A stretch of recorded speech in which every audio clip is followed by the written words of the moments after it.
Hello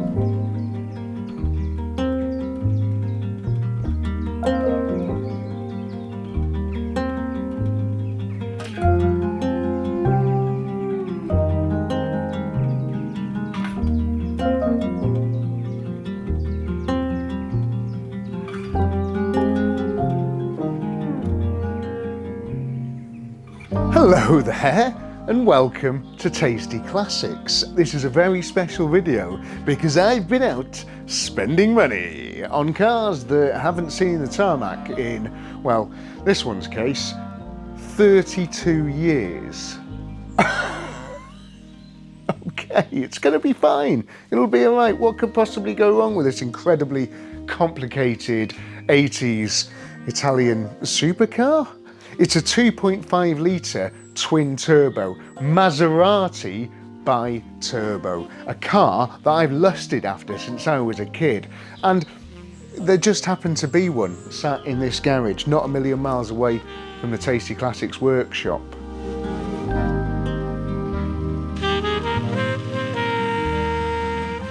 It's in incredibly good shape. It's really, really clean. There's a few little bits here and there underneath the dust, but yeah, it was last ran apparently 11-12 years ago when a cam belt was fitted and some new brake calipers were installed with a view to getting this thing back on the road and through an MOT, but it never saw that tarmac on the way to the MOT station. It was just moved from like garage to garage over the past 32 years with little bits being done to it, and oh, we'll get onto that next week. Oh, we'll get onto that in a year's time. And it just never happened. So it has been sat in the dry undercover for all that time. Future Ben, if this doesn't work out, I'm sorry. But by the end of this video, I am going to get this gorgeous, gorgeous Maserati back up and running and driving once again, with a view for me to take it to that MOT. I want to get this thing back on the road and I want to use it.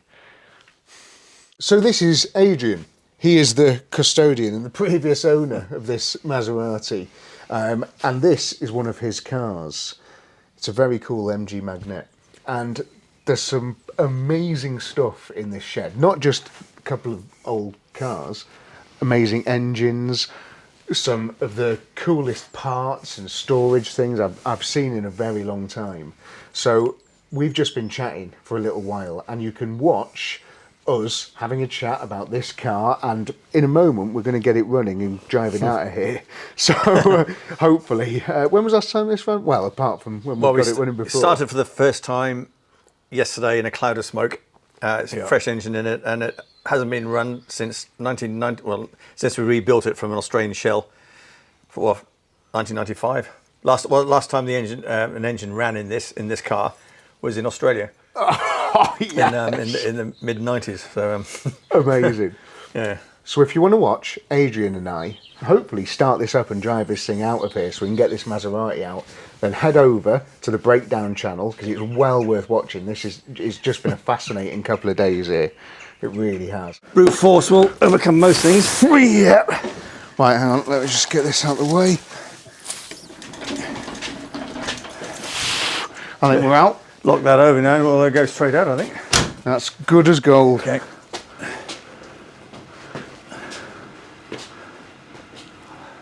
When I can get the door open, I'll lock it over. Okay. Okay, bit of power. Okay, that should be all right there.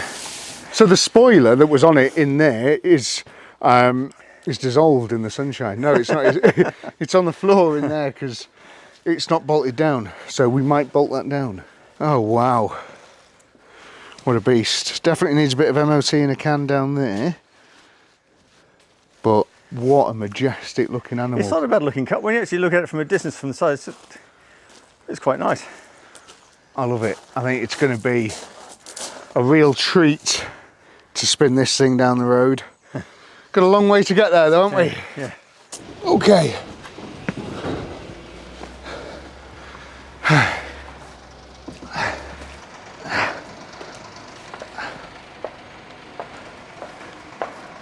Come on.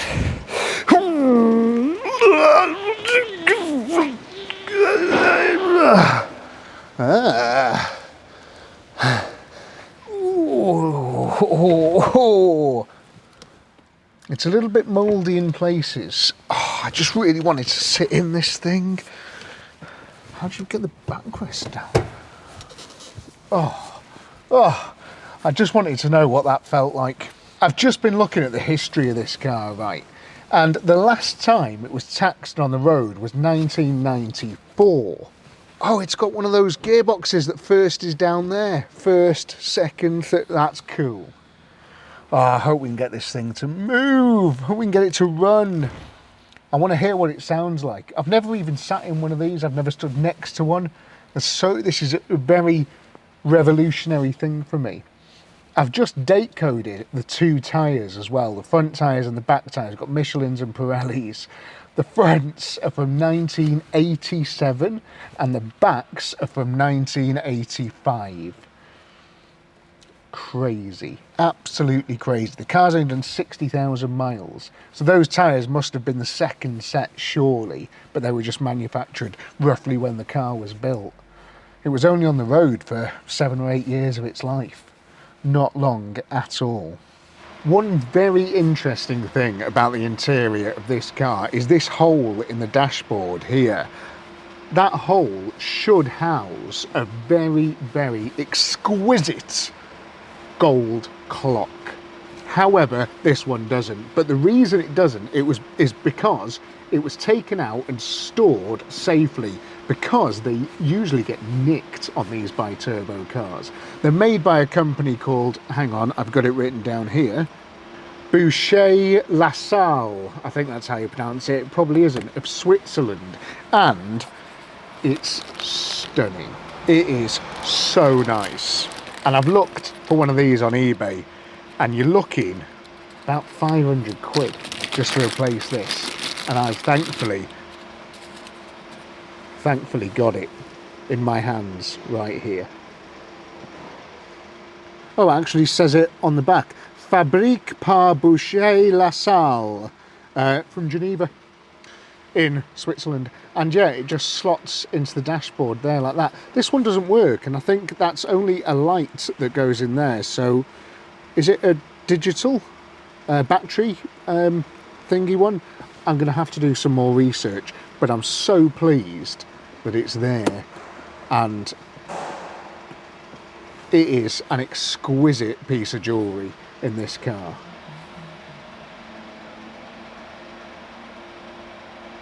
I mean, they are old, these tyres, but I reckon they've got probably another 30,000 miles left in them. It'd be fine, be fine. So the first thing to do now is to just chuck 12 volts up it, a fresh battery, and see what comes to life. Oh, you dreamboat. Ah. Right, I'm really hoping that was a good catch. That was a very good catch. I saw that out of the corner of my eye then.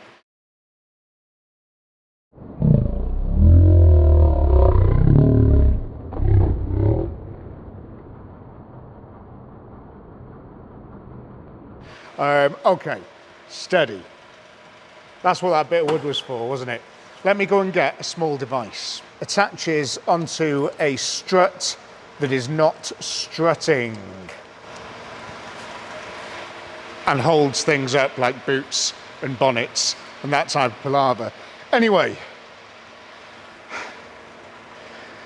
this is going to be easy, okay? It's going to be easy.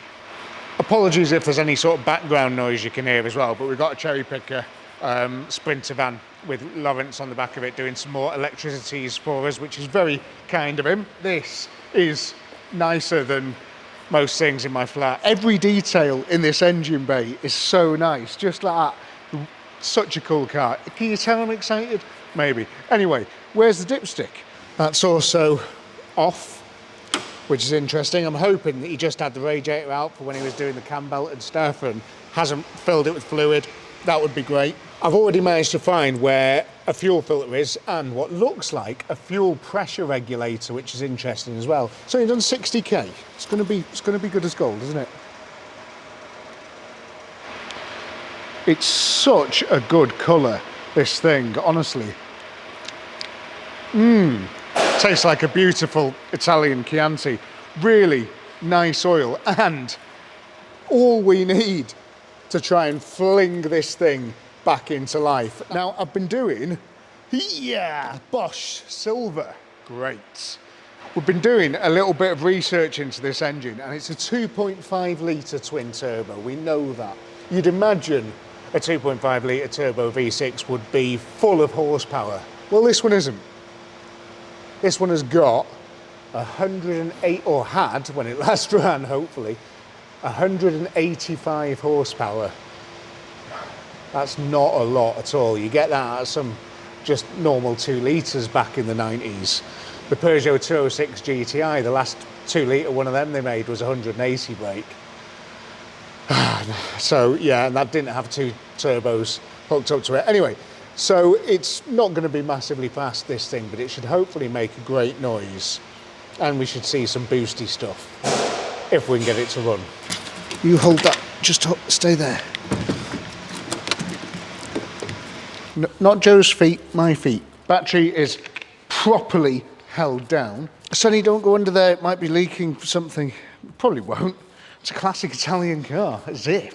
Right, come on, come inside with me. Let's have a look to see what works and what doesn't. You honestly need to behave yourself, mate. You can't be eating the cameraman's laces.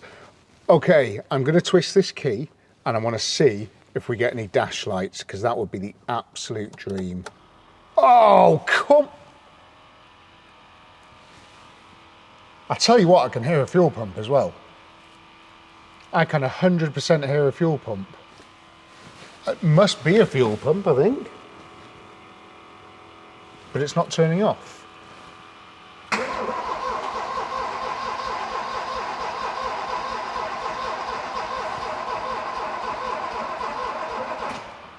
No way. Adrian said that it wouldn't run. He said that the start motor had gone. But that doesn't... It sounded like it just went to bark. And I don't mean bark like Sonny.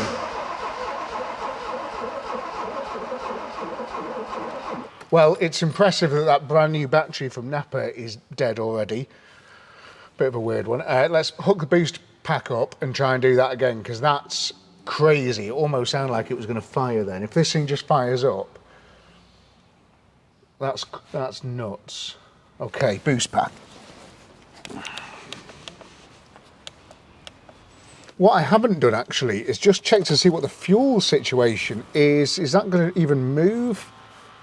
Come on.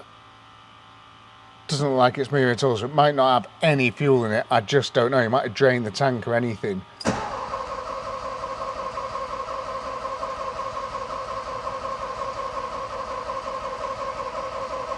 It's building oil pressure, which is great. That's what I wanted. Wanted to see it do. It's building a lot of oil pressure. But yeah, absolutely no run. Let's chuck some easy start down the air filter. Whatever's making the noise is coming from down here. I can't imagine there'd be the fuel pump would be down there. So maybe that's not a fuel pump. Sonny, I'm here. How weird. Right, let's try some of this. Which way is the air flow?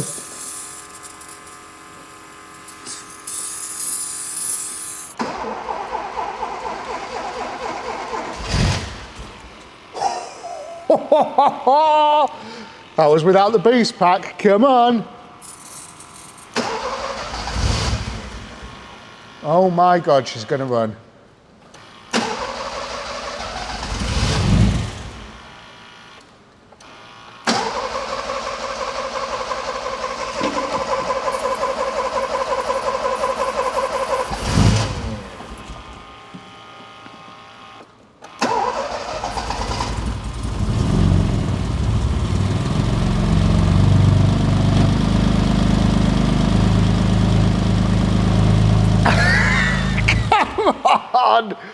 Come on, Sonny. Thanks very much for watching. See you next time. Mint. Right. We now know a couple of things. One, that engine sounded sweet as a nut. 2, we've got electric stuff. All the ignition is working. 3, I don't think we've got a fuel pump, or there's no fuel in it, or something like that. 4, something's making a terrible racket down here. We need to have a look what's going on. I want to see if it's just going to be a case of putting fuel in the car, because if all the coolant's drained, John might have been the kind of guy that would drain all the petrol as well to try and save the tank. It's got potential. And we're looking for how to get into the fuel thing, and there's a button here. Did anything happen on your side? Something happened on mine. Oh, it's opened. What's this now? You're going to chew on that, aren't you? Another fantastic bit of jewellery just opened.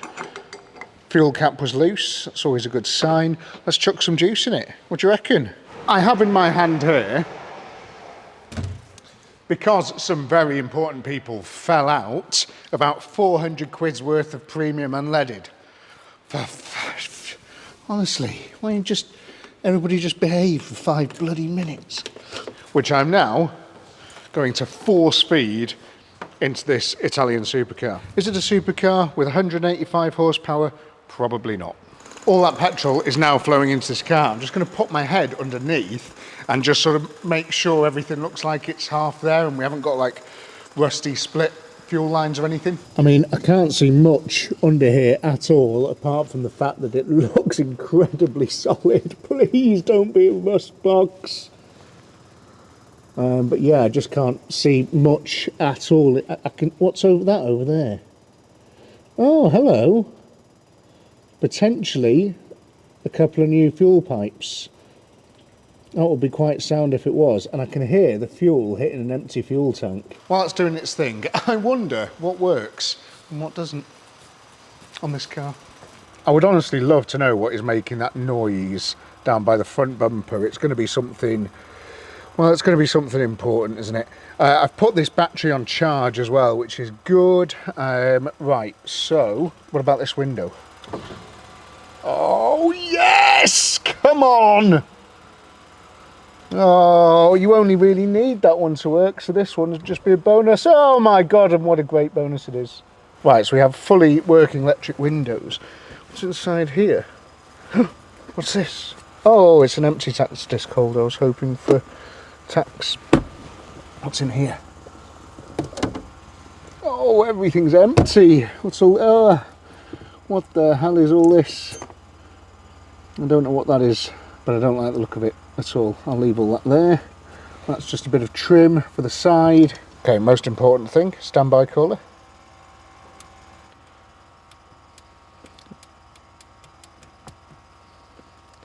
From what I can tell,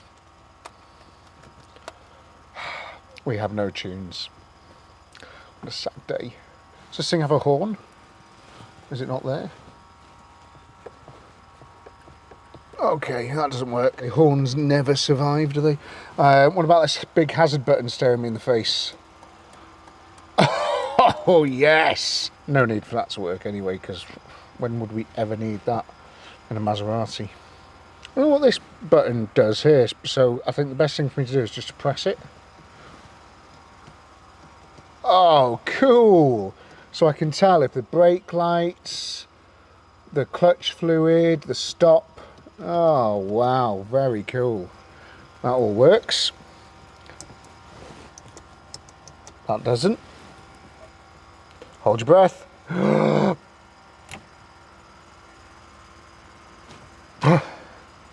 Nothing. That's not working either. I just pressed this button, max AC, and it has come to life. It has actually come to life. Oh! Ah! It's all working! Oh my God! Ah! Stop! That's the AC condenser. Didn't need all that in my lungs today, no. That's great though, isn't it? A lot of stuff does work, some stuff doesn't. It's very dusty on the windscreen, and these windscreen wipers have fallen apart, but it does work. That's amazing. I mean, I'll take it. I will certainly take that. That's That's pretty cool. It's probably just a bulb. Side lights working. This car's incredible. What about flash? Does that work? Oh my God, the flash works. I love this car. This car's amazing. While that's filling up though, I'm gonna fill up this coolant and hope that it doesn't all just go sploosh out again. Right then, let's pour some of this blue stuff in, which I've just Googled and it said it's this. Oh God, it says screen wash. That'll be fine. Nothing flying out so far. All the fueling has finished and I am going to twist the key again. This thing, I've not heard a fuel pump, and I'm pretty sure it takes a high pressure fuel pump because we've got a fuel regulator there, and we wouldn't need a fuel regulator if we didn't have a high pressure fuel pump. So, I haven't heard it, I don't think it's gonna work. It's probably what's wrong with it. So, but let's twist the key anyway and we'll find out. That's just the easy start, come on.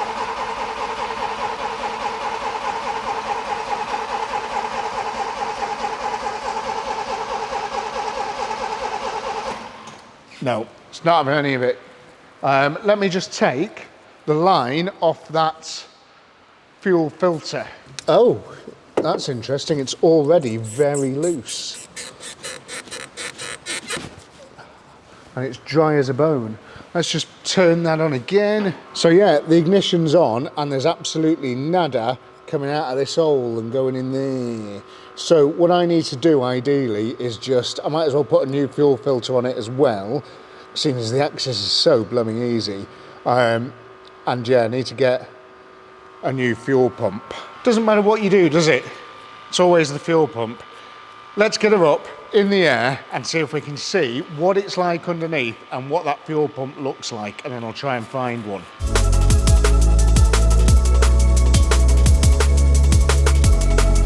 Thank God, because I did pay quite a lot of money for this car. But it is so nice underneath. This is a solid Maserati Biturbo. Oh, compared to that Nissan, this is a dream. You can tell this thing just hasn't seen the salty British roads for 30 years. You can tell it's just not had any abuse. I've got nice new brake lines.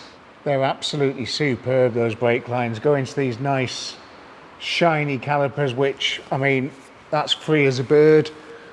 That's free as a bird. Let's hope that, you know, those calipers work. That'd be an absolute treat. But look at that under there. I've never seen anything like it for an old 80s Italian car. I've been around a couple, not loads, but enough to know that this is a good one. Blimey. Look at all this here. She is solid as a rock. And look at these. So this is what looks like nice, new, I mean, it's like 10mm fuel pipe, that. 10mm copper fuel pipe. It's pretty crazy. Oh, we've got discs on the back as well. It seems to be nice and free and fairly modern brake pipes. Look at this boot floor. Oh my Lord, look at this full-size Pirelli spare wheel. And the exhaust and everything, come on. Let's get this thing back on the road. Let's take this thing for a spin. But she needs to run first. And I've sort of worked out in my head that this might be the cause of all our problems here. That looks like a couple of wires that go to it, and it looks like, I mean, it's small, but looks like it could be fuel pipe sized.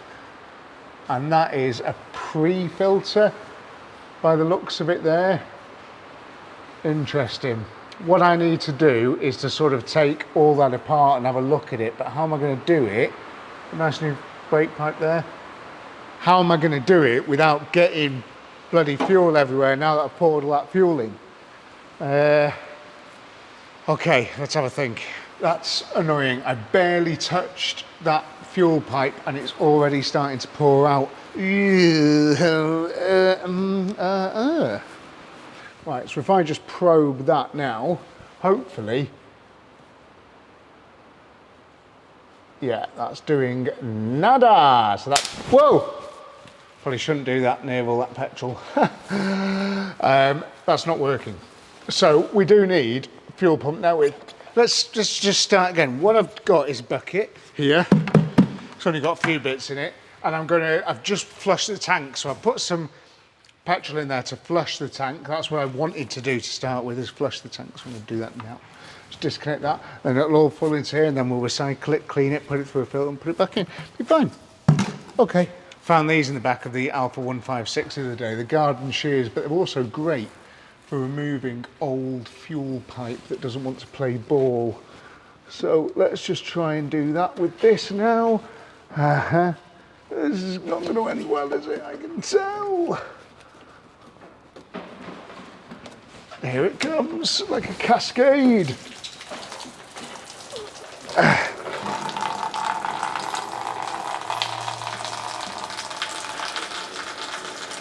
Like I've done this a million times. Hedge cutters, great.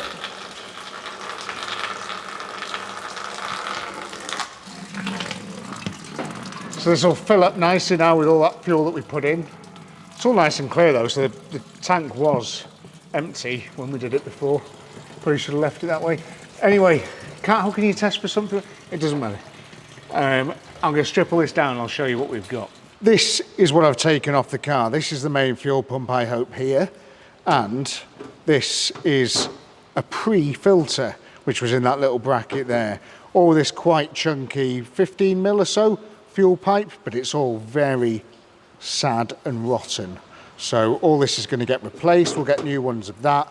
All this stuff doesn't look too old, but we'll replace that anyway. And I'm going to take this to Demons in the morning, and I'm going to see if they can supply me with something aftermarket, but essentially brand new, that'll fit this.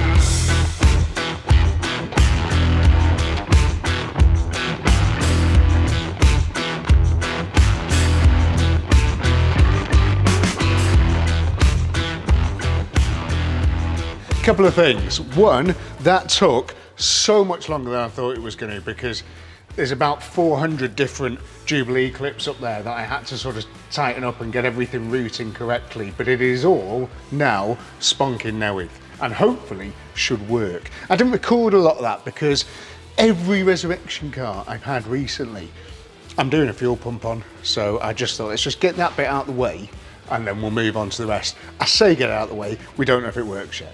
But we've got a couple of things to do. There's a bucket full of what looks like piss here. That has got to be strained and put back in the tank. So we're going to do that now, but I also just wanted to mention these again. I've had to cut about 30 different lengths of pipe in the last couple of hours, and these garden shears are the most glorious things ever for cutting pipe. So get yourself one. I'm going to put these in the toolbox now. Thank you to whoever left them in the Alfa Romeo. 125 microns, that should be enough to filter out all of the detritus that was in the bucket that we used. How am I going to hold that and pull that massive bucket at the same? Maybe that'll... This is not going to go well. I might need your help, Joe. Easy, steady. Whoa, sorry, all over your hand there, mate. Oh, sorry, all over the floor. Oh yeah, it's flying in. That's easy once you get into a rhythm. Is that burning your hand, Joe? No. Oh, that's good, isn't it? Should have probably put some gloves up. Joe's mum, if you're watching, I'm sorry. Does such a good job of cleaning the floor though, a bit of petrol. Okay, put this back on, and I'm going to lift. And I'm going to lift the car up again quickly now and just check that nothing's leaking. Instantly, we have another leak, and it is from the pre-filter before it goes onto the fuel pump. And I'm hoping it's just going to be a case of tightening up that Jubilee clip.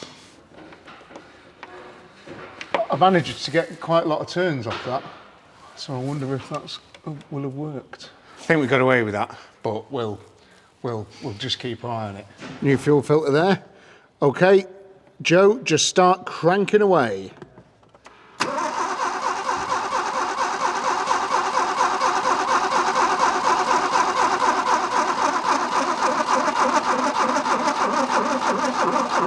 Okay, why is that battery so weak? That is bizarre. That's a brand new battery. I'm gonna have to send that back. It's a brand new Bosch battery, and it was dead when we got it, and that was really weak then. That's crap. But also, no fuel coming out of there. Okay, and again, Joe.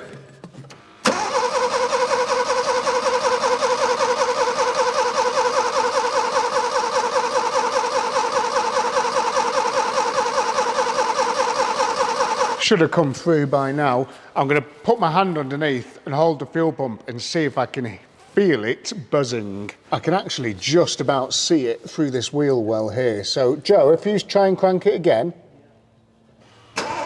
Stop! It's priming. I can feel it priming. I've not put the cables shouldn't be on the wrong way round, surely. Just put the ignition on without cranking it.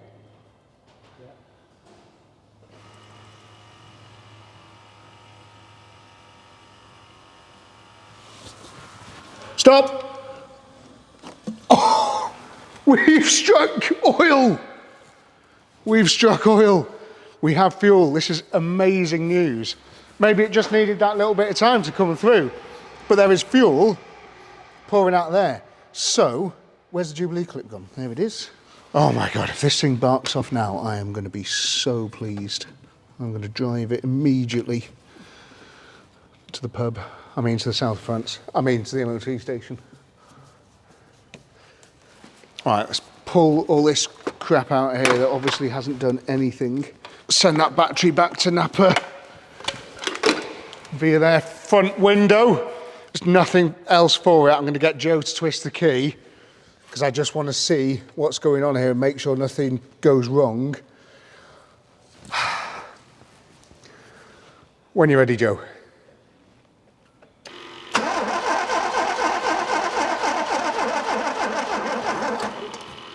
Okay.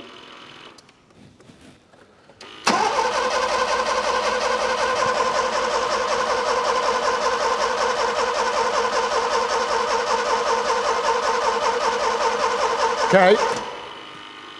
Just put the ignition on, leave it, and just see if it will prime up a bit more. It's going to have to fill that fuel filter, then it's going to have to go around, and whatever the hell is underneath this big chunky thing there, it's going to have to fill that up. Is it a carburettor? I don't know. It's from 1987, could be anything under there. What is this thing down here?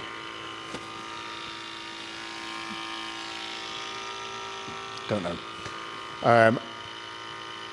There is a choke there as well. Let's just pull that out a touch. Okay, it doesn't do anything. Is that throttle even free? It is, kind of, yeah. Okay, Joe, whenever you're ready.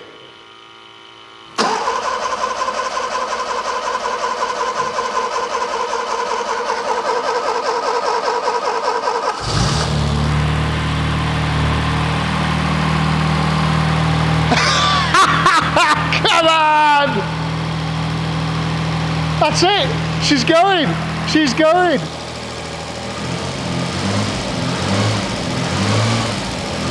Everything's spinning down there, alternator's spinning.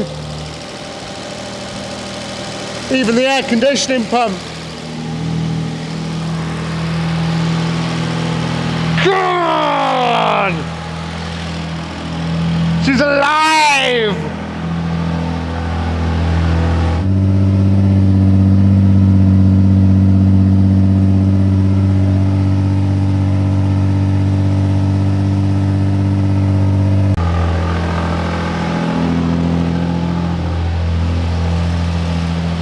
Oh my God, this is amazing.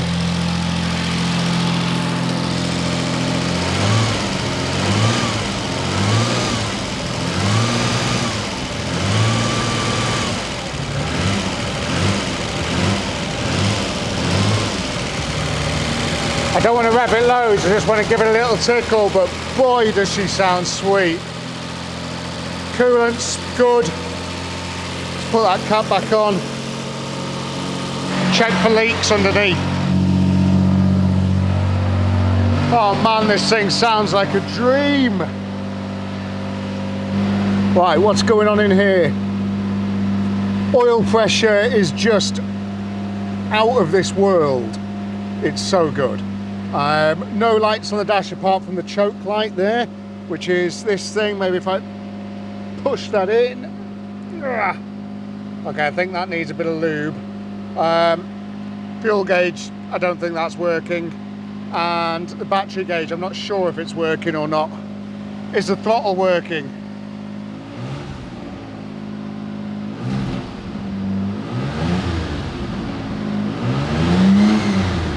Oh my God, it sounds good.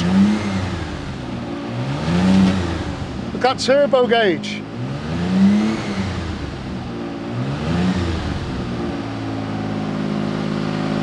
I am so pleased. This sounds mega. That exhaust sounds so good. Engine sounds sweet. Oh, what a dream this thing is.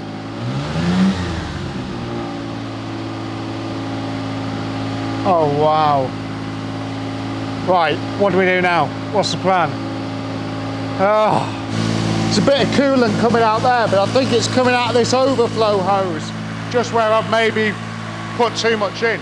I don't know. There's no other leaks.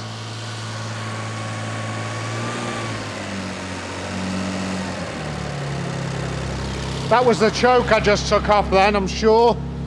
I wonder if it's charging. If you believe that gauge there, it is actually charging.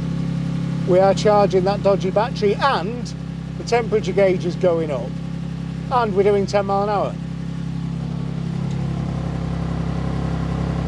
We are not in fact doing 10 mile an hour. That is still leaking out. I want to take this thing outside and hopefully do that via its own gearbox, its own clutch, its own drivetrain. That exhaust note is like evil. It's like pure power and performance. I can hear something moving. I can hear clutch release bearing, and it feels lush. Feels like a cable clutch as well. Usually a lot of the problems we have are with hydraulic clutches, so oh God, I hope this thing works. We got a bit of throttle again. Oh, it went into first. Oh no, that's reverse. It's got the weird bottom left gearbox, hasn't it? Right, we are in first. Why does it feel like the power steering works as well? Oh, we're moving. Oh my God, we are moving under our own steam. Oh my God.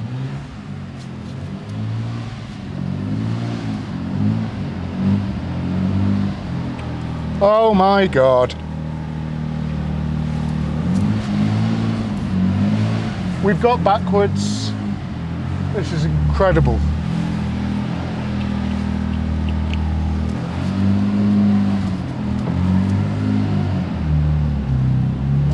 Oh! I just accidentally pressed the brakes just out because I was going to hit the Spitfire and they worked! This is like Christmas. First Italian... Oh, and now the brakes feel like they're stuck on. Yikes, I didn't want to do that. Yeah, the brakes are stuck on a tiny bit there. Oh, they might come back around. They might free off, they'll be fine. Oh my God, this thing's a joy in here. Right, I'm going to have to use the brakes now. Do they work?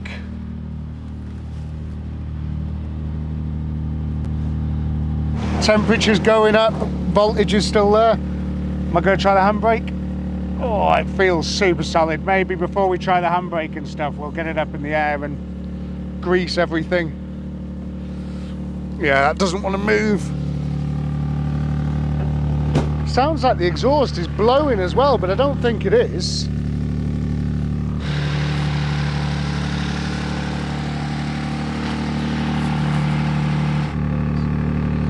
That is absolutely awesome.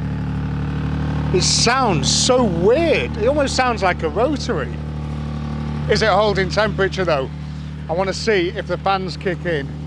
It's below 90 at the moment on the thing. It's charging, got very good fuel pressure. It's dipped a little bit with it getting warmer.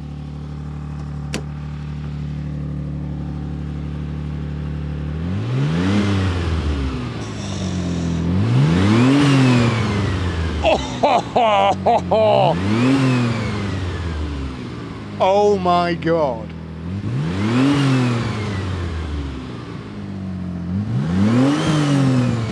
Oh, did you hear it dumping its boost?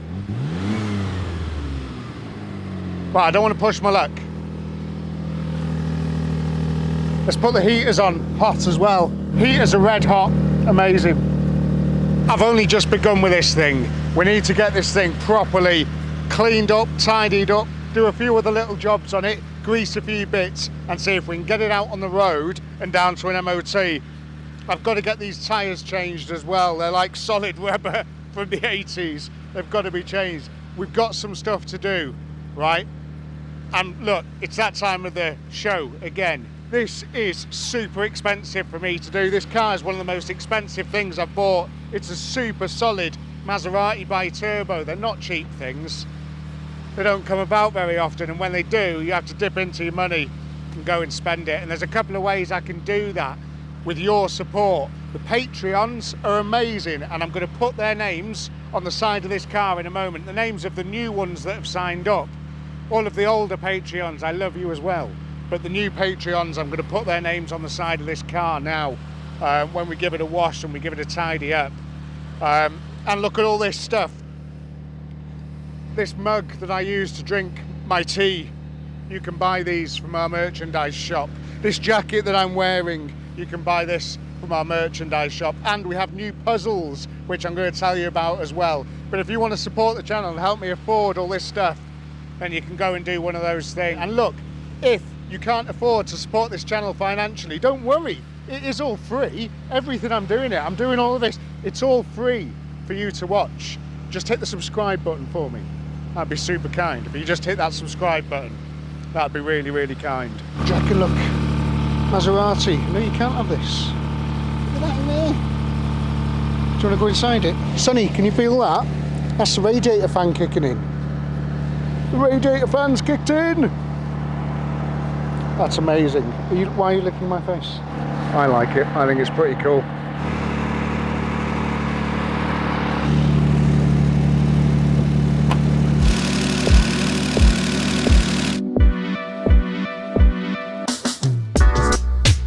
As I mentioned, all these cool cats with their names on the side of this Maserati are the brand new Patreons that have joined up since the last Resurrection car.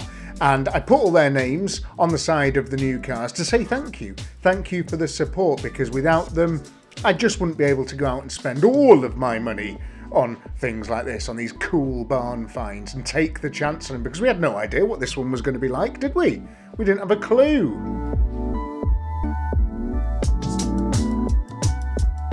And in return for all you Patreoners' generosity at helping this channel go forward, I put some extra content out on there. So I put the odd video of when I go and pick these cars up, or any behind the scenes stuff that's happening around the workshop, and just give you a first look at the Resurrection cars before they actually come to the big YouTube main channel. So if you want to see some behind the scenes stuff, sign up to the Patreon and you can see it all there.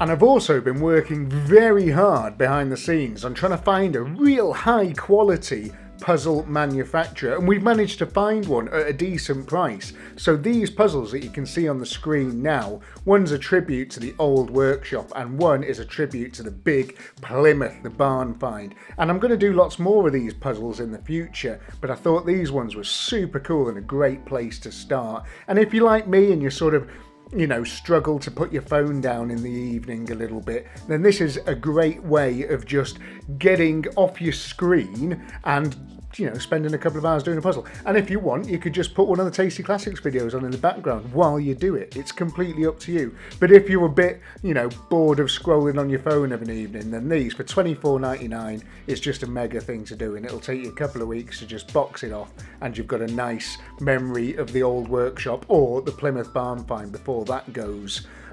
Speaking of which, here it is next to the Daimler, and if you go on the website you can enter the raffle for these cars as well. They look properly cool and they are ready for their new home. Hey! Just put the last one in. Way! Last bit of timber around the edge of the workshop. This place is starting to really come together now. It looks amazing. Still got a lot more to do, but it's starting to take shape. Now I know what you're thinking, right? I'm thinking exactly the same thing. We have been so far with this car, so unbelievably lucky, and I don't know why. I mean, it's about time, because the car we did last time was an absolute basket case. And this one just seems to be totally sound. Well, I thought totally sound, and I thought proper lucky. But when I came in this morning, let me show you what I found. Now, I don't know how well you can see that there. I only noticed it just when I started filming before, but that is a big pool of some sort of oil. A big pool of oil. Let me just try, I can't push the car back. But yeah, that is, well, not cool. We need to try and work out what that is. Now that could be a fairly serious problem, because I don't know what's caused that. I'm hoping I'm going to be able to fix it. I need to take this thing on the road and take it up to an MOT. But this is the new Tasty Classics workshop. The MOT station isn't just next door. The MOT station is, well, half an hour to 40 minutes away. And I need this thing to not break down in that time and to not be pouring oil out of the front of it.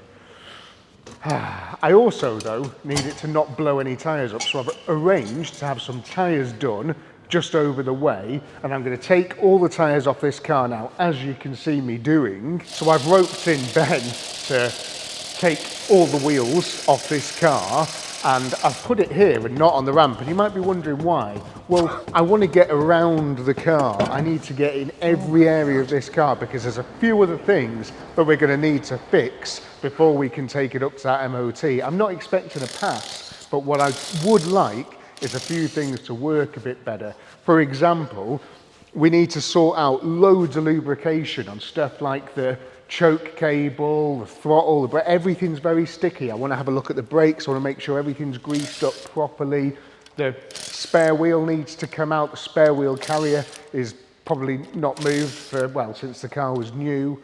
There's quite a lot of stuff that we need to just make sure that we've got some lights to do. This mirror here, got it all to sort out. But thankfully, Ben has got the car up on axle stands and has taken all the wheels off, so we can get that job done. I do all the bloody work here, you know.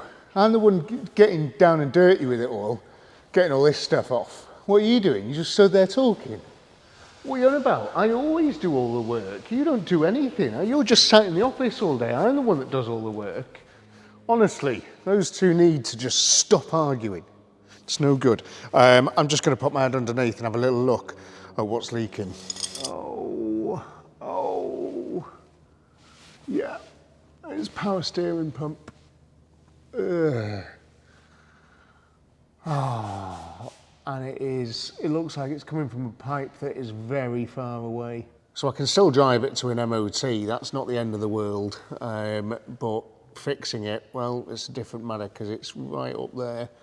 Don't know if you can, it's hard to show you, isn't it? It's directly up there. This is a bit mad. It is battered, and what a weird place to have it. That's where it's going to get hit the most. It's lower than the front bumper, just hanging out there.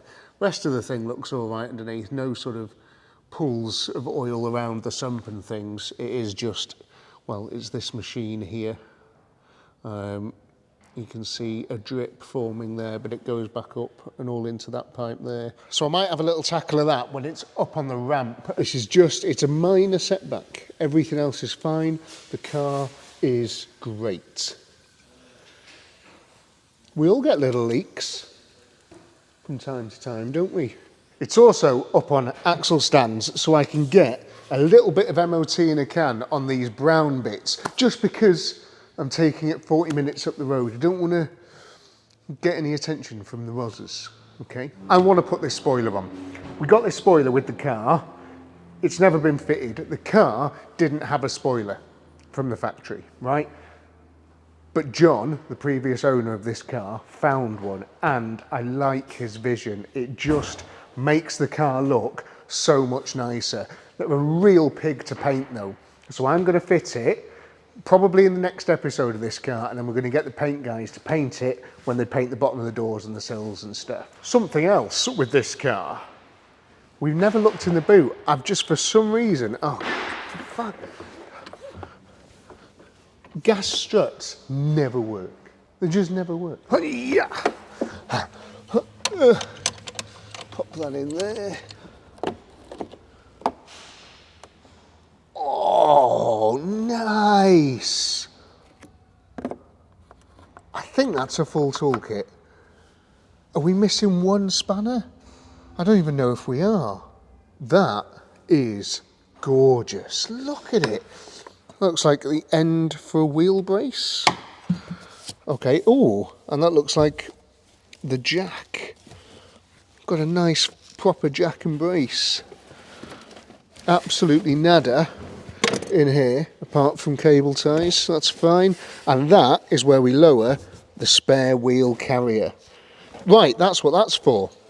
That has got a square end that I think will slot on there. Yep, and that will lower the spare wheel carrier. Very handily as well, I've also got the rear number plate, which is amazing, so we'll stick that on. Without that, I wouldn't have been able to get an MOT. I could have just bought another one, but this is a proper original dealer plate. Look at the typeface, Mangaletzi of Cheshire. This is nice, and I'm very pleased that we've got this. After you saw me wash the car yesterday, the lads spent a bit of time on the inside of this thing, and they have just done the most amazing job. It is gorgeous. The thing looks great. We could do with giving it a bit of leather food and stuff, but we've just given it a proper clean for the moment. But the carpets, everything, it's just gorgeous, isn't it? Even the headlining is pretty nice in this thing. So smart. I love the detail and everything. Really, really nicely put together, this thing. It really is. We've seriously looked out with this car, you know. Oh, yes. Didn't check in there, didn't even notice it. But yeah, we have seriously looked out with this car. It's about time I had a good one. This is great.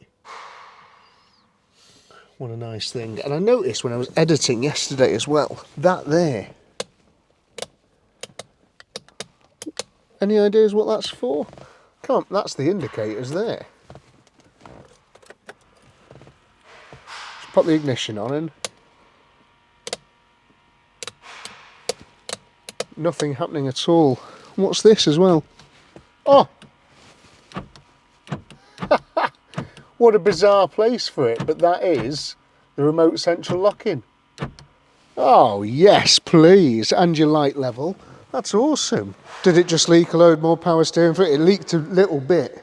Has had a bit of a dirty protest. Really want to know what that buzzing sound is coming from the front as well.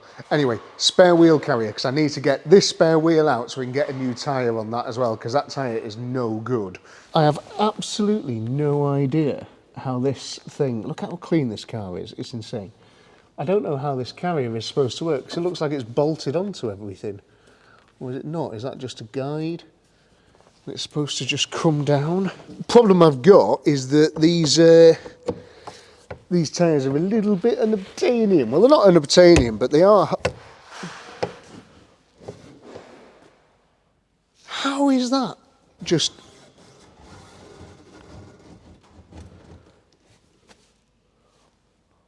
Potentially the easiest spare wheel carrier I've ever taken.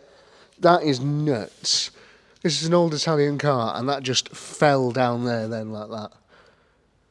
I've never seen anything like that. It doesn't make any sense.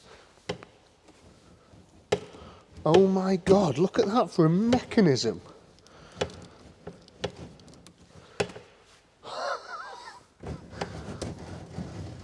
Right.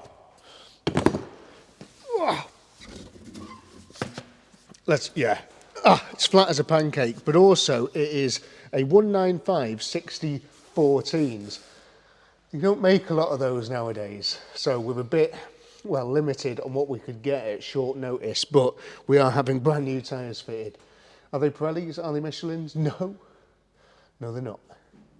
But they'll do. They'll get us down the road, and they'll be a slightly bit better than these relics. Ooh. Am I about to drill into my rust-free 1987 Maserati Biturbo? You bet your ass I am.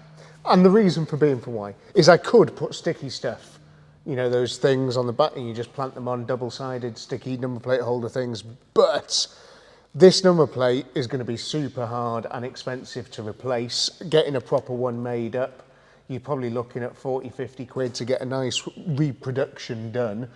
So I don't want to lose this one. I really don't.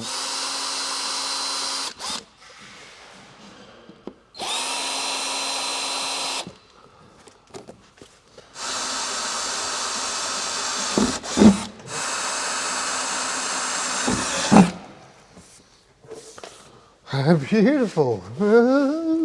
God, I can't believe the condition of this thing. Honestly, it needs a proper wax oil as well, I think. But it is very smart. Now this is proper nice war from Buzzweld, and it should stop that rusting. Oh, beautiful. Nice. Very pleased with my job there. I am very keen on getting this choke to not be so sticky. I can see it going in there, so it's not that side that's sticky, it's the engine bay side. Okay, see if I can get these numbers will match up with anything else. We gave it a bit of a wash and a clean up in here as well, tidied everything up, and it's looking a million times better. Does look really smart. This air filter setup here, it has straps that run all the way around the back and just strap and hold the air filter in place like that, right? They have sadly disintegrated, and there's the remnants of one there. But yeah, they are dead. Now again, I can't find those, so I need to try and work out a way of that all holding itself in properly. That's our big panel filter there. It's quite sound. We'll get a new one of those. We want to do a service on this thing as well. I don't know what inside there is going to be like, but I mean, yeah, it's fine for now, but we will have a look at getting some replacement service bits. It's really interesting this as well. Underneath here is just a big old carburettor. I think it's a Weber unit. I'm pretty sure it's a Weber unit from what I've read. Just a big old carb. And it's just in this little tomb, which is just weird, isn't it? It's a mad setup, this car. It's got such old technology, but mixed in with new technology. It was right on the precipice of '87 where all sorts of new stuff was coming in and being invented, like electronic ignition and catalytic converters and all sorts of crazy stuff. And they're just trying to make stuff work, really, and make stuff the best they can.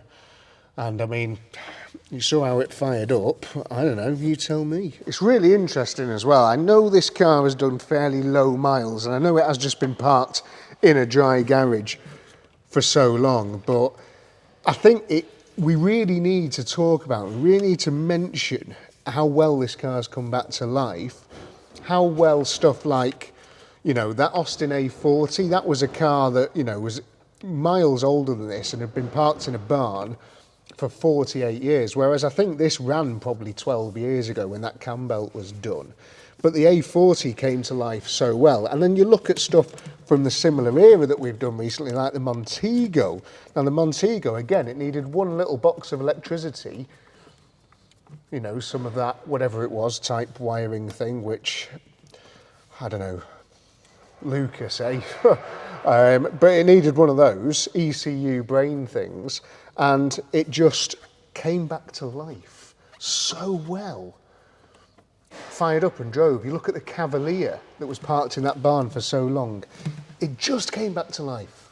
It started so well. So what am I getting at?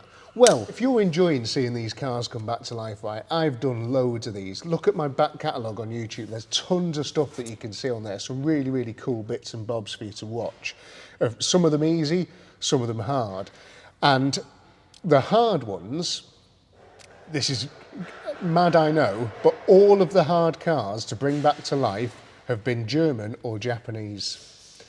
They're supposed to be the best engineering in the world, too well engineered. They just don't last. They don't survive a long time.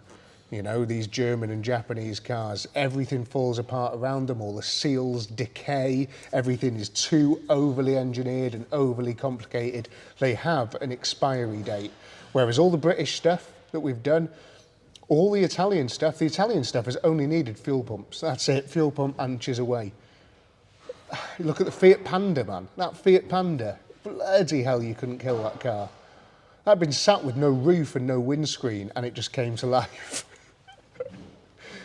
Yeah, crazy. You know what I'm saying though, don't you? It's like, don't believe everything that you're told, right?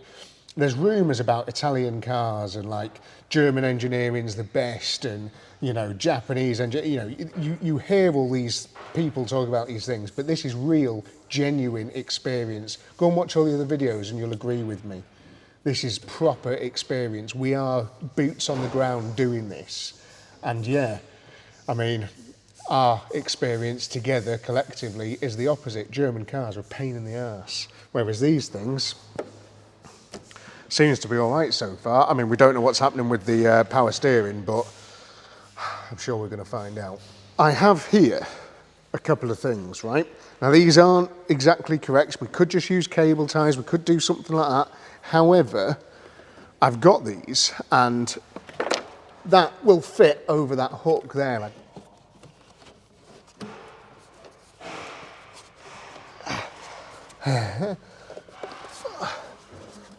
What's going on over there? Okay. Trying to find a nice set of these straps now. It'd probably cost you about £4 grand, wouldn't they? Knowing the prices of everything Maserati that I've seen recently.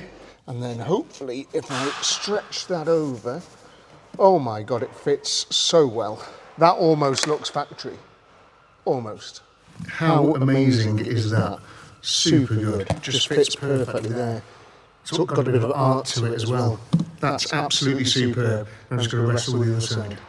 I'm going to get my glamorous assistant to pull the choke in and out so I can see exactly what's moving here and potentially where it's getting stuck. Okay, Joe, just give it a tug. Right, what about that? Can you feel any difference when I do that? You can. Pull it all the way. Yeah, I can feel it. It's just, yeah, it's proper. Inside that cable, it's a very thin cable. So it's just going to be solid inside there, isn't it? So let's try and get some lube into it. Okay, try and do it without me helping. And all the way again, back again. Right, so it still needs a tiny bit of help from me on that, but overall, that's pretty good. And I think as time goes on, that is going to free up just with a bit of engine heat and a bit of use. Now that I've sprayed some of that down it anyway. Let's just lock it over towards me, Joe. Now, these sliders here, they all look fine, but I'm not spraying loads on here because I don't want to cover the pads in plus gas, but I'm just lubing these sliders up and we're just going to see if everything moves okay.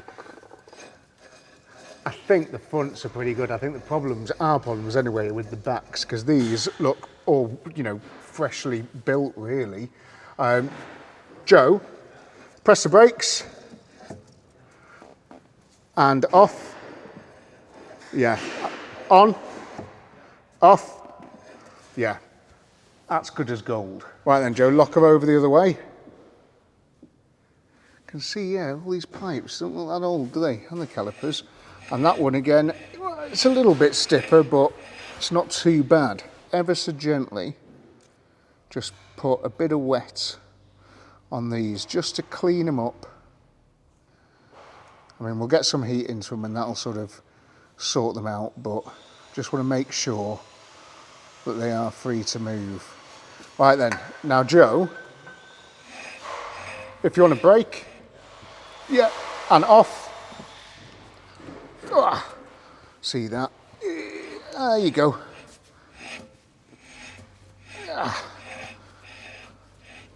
Nice.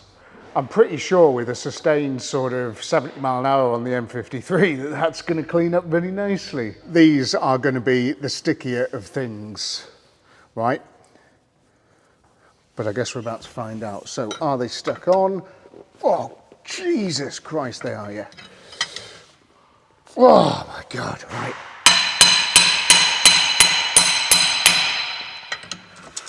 Okay. That's how you free brakes off, by the way. You just hit, that's how you fix anything. Just hit it with a hammer, it'll be fine. Okay, so let's have a little bit of this in there.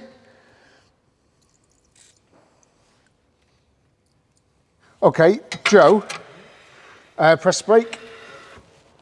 Yeah, solid off. Oh, are you off, yeah? Yikes.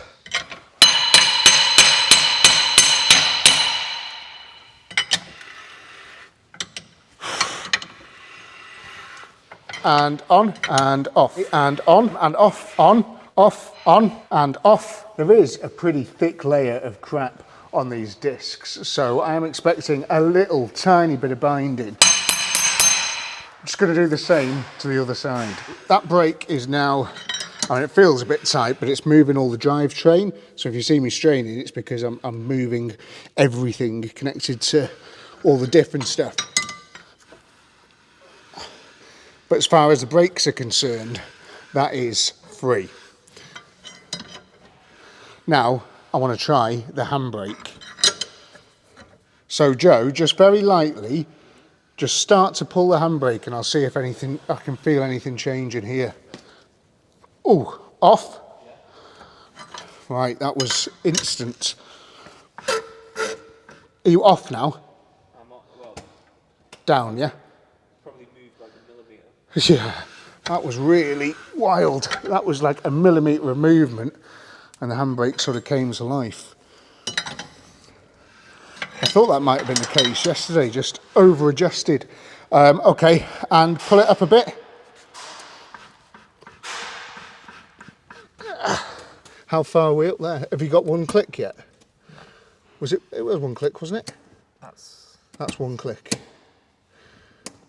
Nice, okay, so we've got one click of travel. Right, so off. Oh, and it's moving again. So yeah, a little bit sticky maybe, but the handbrake is definitely not seized. It is doing something. Right. Okay, now handbrake on. Oh yeah, oh yeah. And off. Yeah, right, that's perfect. Whew. Nice, lot of hammering, bit of lube, and we've got some back brakes again. Happens to the best of us, you know. It's a sign of aging as you get a bit old. Maybe you've been laid up for too long. Maybe you need to go for a run or something. I don't know. Well, there's pills that could help. Anyway, this is just, it just doesn't, it's supposed to be, and it isn't, and I don't know why. I don't even know how this is supposed to work. But what I do know is replacements are expensive. Doesn't look like anything's snapped in there. Oh, don't want to break anything. Ew. Cinnamon flavoured. I mean, that still works. That's pretty cool, isn't it? Maybe that is supposed to be stuck on. This one's working. Why can't you be more like? Why can't the other side be more like this one? I've just peeled back this sort of driver's side, and you can see that that thing is attached to this thing via these sort of screws, whereas the other side, well, it quite simply isn't. And it looks, there you see, look. You see that jagged edge there? It has completely snapped off. It's cracked along these edges, and this whole thing, you can see it there, has snapped off. Now in the UK, you do need one of these for an MOT, and the difficulty being as well is that I don't want this thing flapping around on the road, really, as we're driving it along. But I am just wedging it in here, and it seems to be holding a little bit. Maybe I could do something else. Do something else for a job.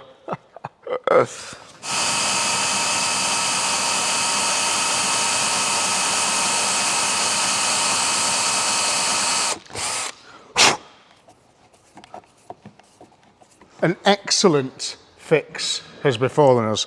So I just drilled in to the little sort of, adjusty bit that was already there and already made of metal and already held in place, and just fed a self-tapping screw through this and into that. And now, well, a little bit of movement, but only as much as any other mirror. I'm hoping it's going to be nice and steady on the road, but we'll see. But it's a temporary fix to get us down to this MOT, which I so desperately want to make it to. We've just had the inaugural switch on of these lights in this corner of the workshop. Lawrence is here today. Hi, mate. How are we doing? We good? Very good, yeah. And he's got my dog in his hands. You've got a little doggy as well, haven't you, mate? I have very similar to this, and he might be coming home with me, Ben. Your missus did see him the other day, and she did want him, didn't she? Yeah, she did, yeah. What have you got? You got Border. I've got a border terrier. Terrier, yeah. So it's very, very similar to this. Yeah, Got yeah. the same size, be the same nipping, be the same. Nice. Everything, plenty of walks. He's a good one. Lawrence has done like a mega job of getting all this place sorted. So all the sockets that we've got all lying round, all these lights at the back, wiring the ramps in, all this proper job we've got, stuff up there now, little charging station under the stairs. It's all been thanks to Lawrence. And HCL Electrical Contractors, if you need anything, give them a shout, it's really good. And also CSJ Automotive is opening a garage, which is great, which is, another reason we've been talking a lot as well, just because it might be handy for me to drop some stuff off there when I'm a bit... Can you just sort this thing out for us? Yeah, it might be a couple of years for that, Ben, But we're going to get a big banner up there for Lawrence soon as well, so that'll have all his details on when the garage is actually properly up and running. But yeah, thanks, mate. Really appreciate all this graft. Pleasure. It's a pleasure. It's glad to help. I've just taken this sill plate off this door, right?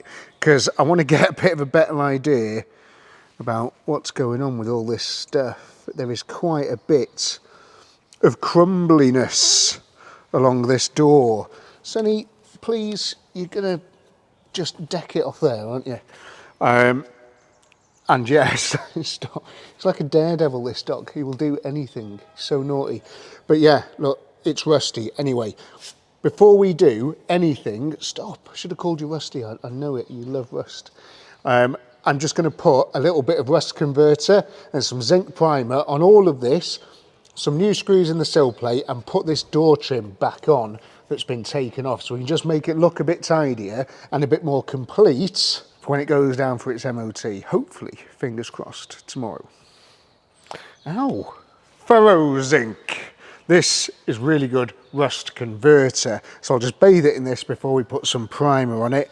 And it's super easy. You've got to shake it up, put a bit on and brush it in. And it will just help keep things in better condition, just in case I accidentally put all this back together and completely leave it and forget about it. Is it a permanent fix? No, no, it's fine. We'll get it done properly, I promise.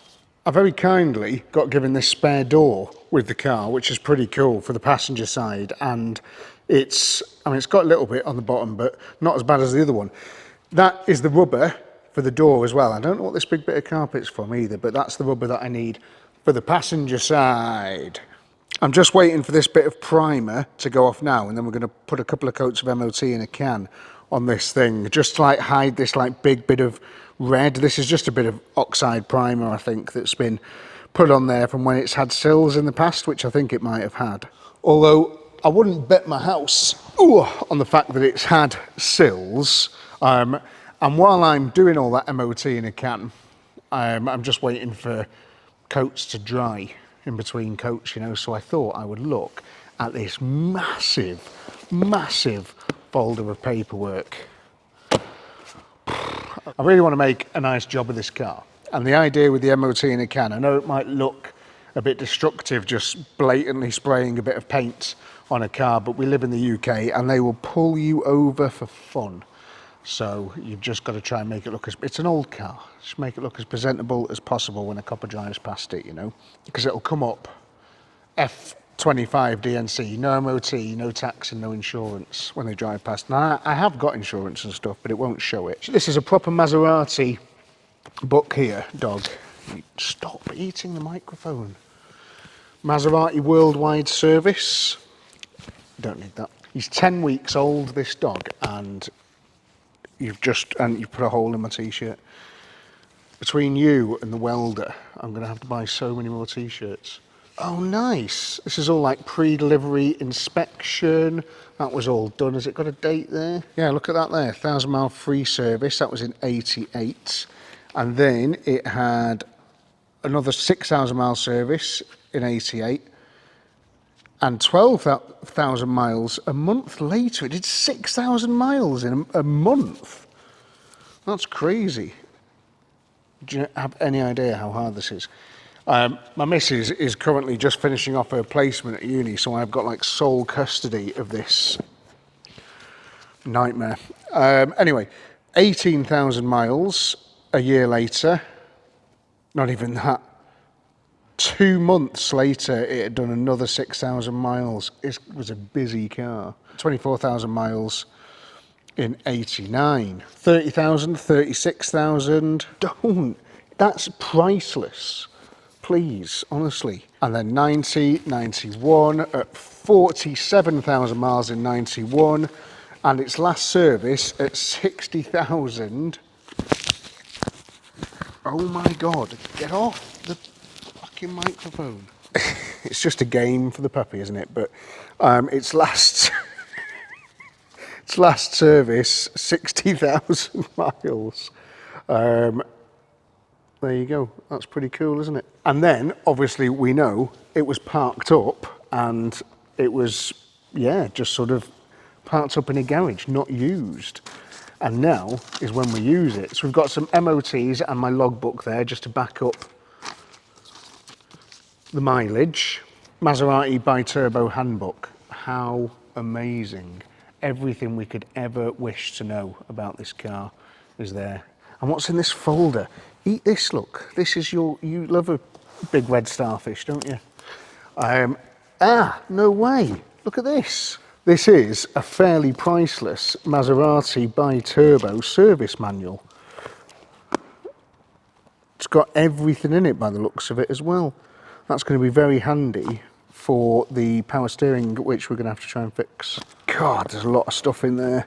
Take that home tonight and read it. Right, let's get the rest of this MOT in a can finished to get that door trim back on, and then we can put those wipers on, put the wheels back on, get it up on the ramp, and try and sort this power steering. Now you behave. I've just finished this whole thing and now you're behaving. That took me like 4 hours to record that little bit there, didn't really? He's good. You're good, boy, aren't you? Okay.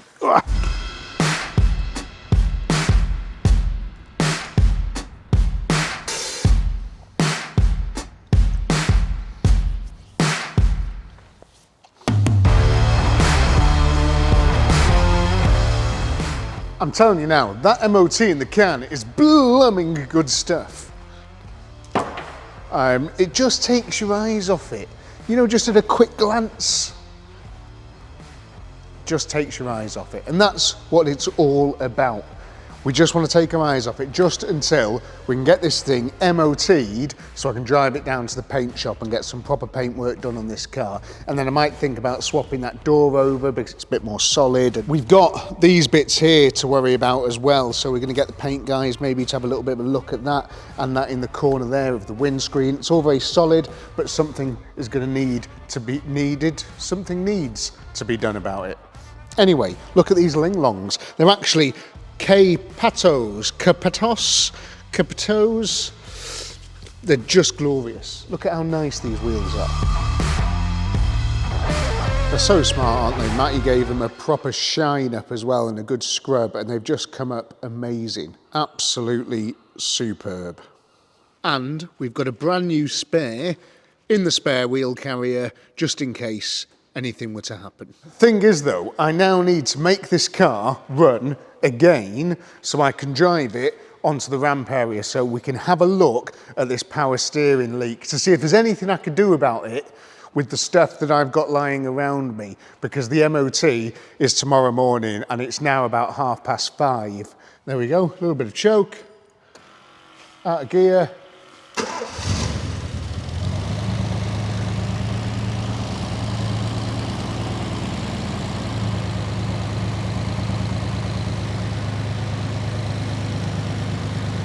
Everybody thought this car, including myself, was going to be a nightmare. That just fired up on like the second rotation of the engine. That is exquisite behaviour from the Maserati. Right, let's see if it'll move again.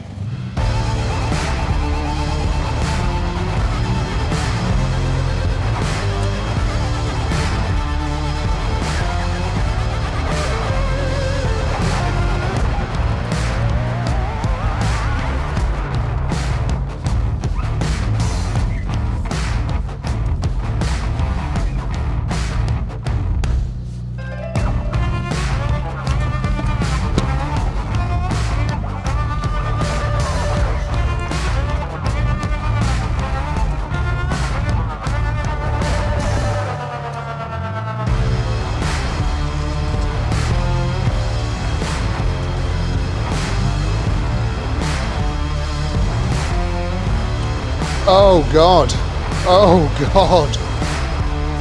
We have a huge trail of nastiness leading directly. One lane goes off there, look, and then the rest of it leads us directly to that bloody thing. Oh, this is going to be a pain in the arse to clean up, isn't it? Look at all that there. Old cars, man. It's great, isn't it? Yikes.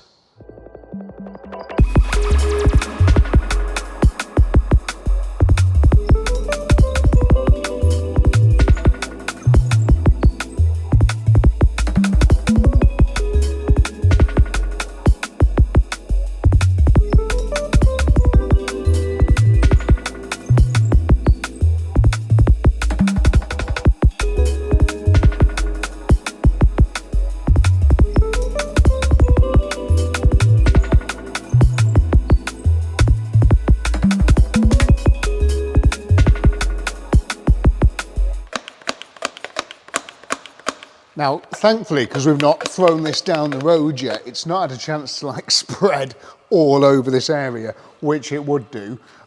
So get the brake cleaner and try and clean everything around it so you can identify exactly where the leak's coming from.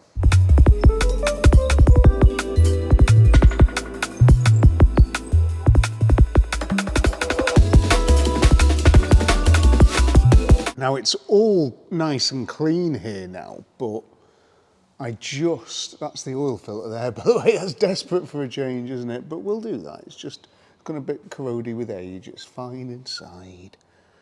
It's somewhere up there, right, in amongst all of this sadness, there is a leak. Oh, I think we can see it. See it right at the top there?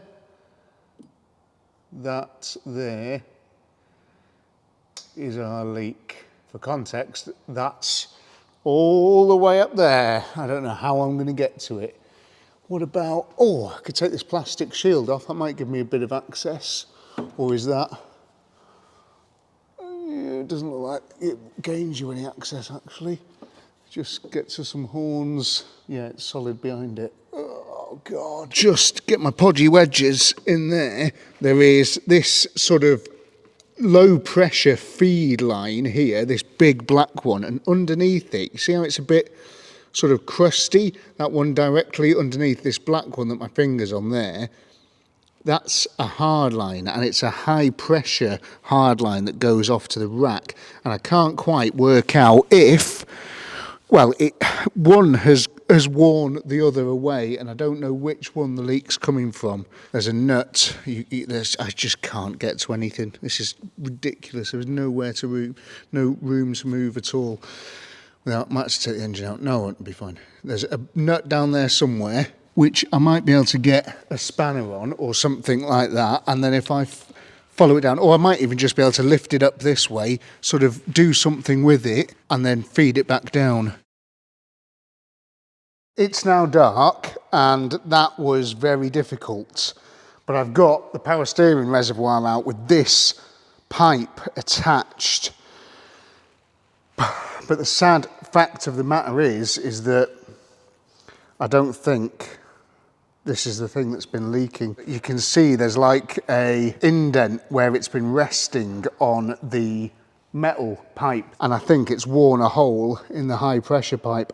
I had to get the whole reservoir out as well because that just doesn't want to come off there. The lip on these things is so severe, it just doesn't want to come off at all. You just pull it, unless you've got the space now to do it, which I just didn't have. There is absolutely no space down there. But now that pipe's out the way from resting on top of it, I can actually see this other pipe. There is just absolutely no space to be working with here. And it's not like I can take a load of stuff out of the way because everything leads to something else, you know, so it's like I could take this boost pipe out of the way, but that clip down there on the boost pipe, I can't get into it from the wheel well because there's a chassis leg there. I don't know how I would put another clip on it. It's got this type of clip, which you just sort of pull it. Yeah, you can see it there, which I haven't got. I've only got Jubilee clips, and there's just nowhere I could tighten one down there. So taking that off is probably a bad move. Got some wires and stuff that do move out the way, fortunately, but like this is an AC pipe, and I can't get on to the AC thing. I'm just complaining. There's a lot of problems. Anyway, you get the idea. It's a pain in the arse. It's actually quite a good shot of it there. You can see the leak. Just managed to sort of get a few things out the way, and that is your leak. So that is exactly where the other pipe was rubbing against it, and it has just rusted and corroded and rubbed a hole in it. That bit there is what I was attempting to show you before. So that is an indent. So that has just been for, you know, however many years, 60,000 miles, it's just been rubbing away on that. It's not under like mega pressure. It is under a bit of pressure, but it's not like 1,000,000 PSI. It's, you know, you can replace it with a bit of rubber hose. I have done it before. It's just getting that out of there, which is the tricky bit, so I can work on it. I managed, using this spanner, to get the fitting off this end here. It managed to undo. It was an absolute pig doing it a millimetre at a time, but I've now got this pipe up here. And what I'm thinking is, I mean, this might be a bit crazy, but this bit here is fine. I could cut it there, and just rubber hose that bit with some real... I've got that nice rubber hose the other day. I could make a good job out of that and just clamp it like mad. Because that's a rubber hose there, don't forget. It goes into a rubber hose. That is rubber, that's why it's flexible. So it's not like that wouldn't work, but it's just whether or not you can hold the Jubilee clip and stuff in place. That is the issue. You know, without having a flare on it, and I just haven't got anything I could flare that with. I could flare that because I could take it off the car, but that, I mean, that just disappears somewhere down there. Why is it? What is this for? Why does that exist? It's to stop It's sucking hot air in, I know. Fine, I don't even care.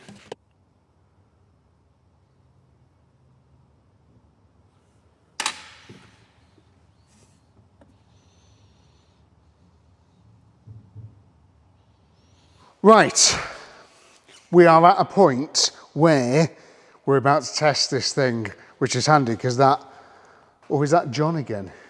Go and watch the breakdown video of us talking about this car and everything, and there's a light flashing just like that one did then.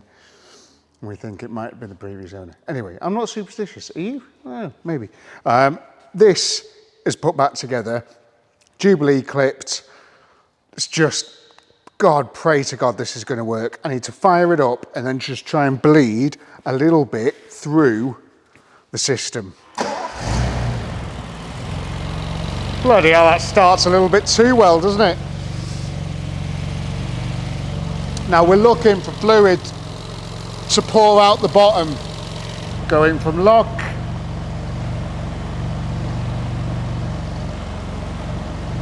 to lock, lock to lock. There's every chance here I might have fixed that. Oh, that would be the absolute dream. Please, may that be fixed. I just don't know yet. Until we take it for a drive and sort of give it a bit of a test, it might only be a very temporary repair that it might go again. But if it doesn't, be amazing. I mean, it's a rubber pipe. The other bit was a rubber pipe. I've used this super high pressure fuel hose, so I can't see any reason why it wouldn't work. Right, I'm going to tidy up, put all this thing back together, and tomorrow morning we hit the road. Look, it's the morning, and all is not well. She spewed all the juice out last night, overnight, just dripped it slowly, and it's not coming from the pipe that we fixed. It's, I think, coming from this low pressure filler pipe, and it's really difficult to see. You sort of see it in there.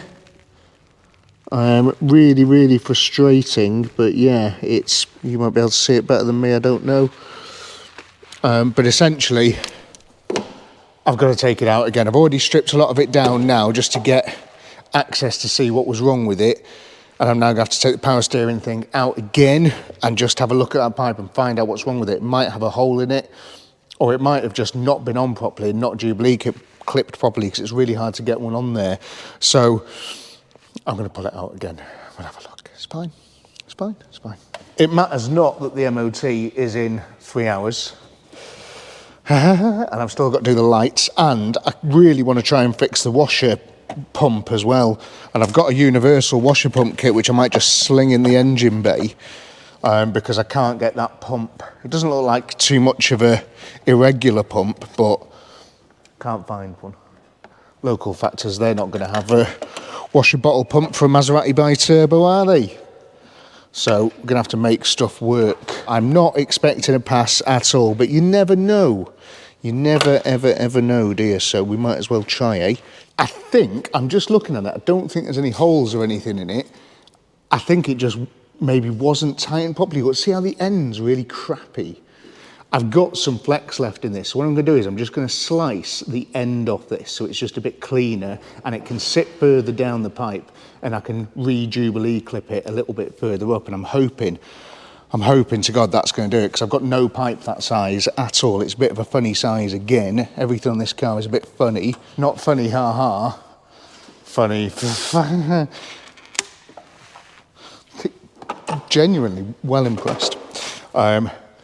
That's that little bit gone, right?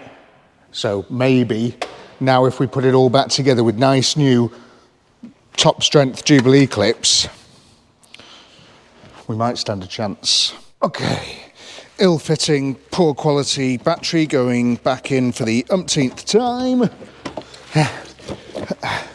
Getting this down to Formula One style. Oh no, hang on. Before I do that, there's a bulb that needs changing. I'm hoping all my work down here with the power steering pipe is going to work, but I'm not going to really know until we fire it up and just sort of use it for a bit and see if it fills pans up with oil. But there is a bulb here that is non-compliant. Hopefully now, if we do that, we can see it is in fact this one here. Side lights work, don't they? Yeah, side light. We've got a side light out there as well. Our survey says... Oh, nice, right. So we have 2 working lights there, and I'm pretty sure both the flashes work. Awesome. Right, that little side light. These screws look like they're made out of plastic, so this is not going to go well. And yeah, it's just spinning.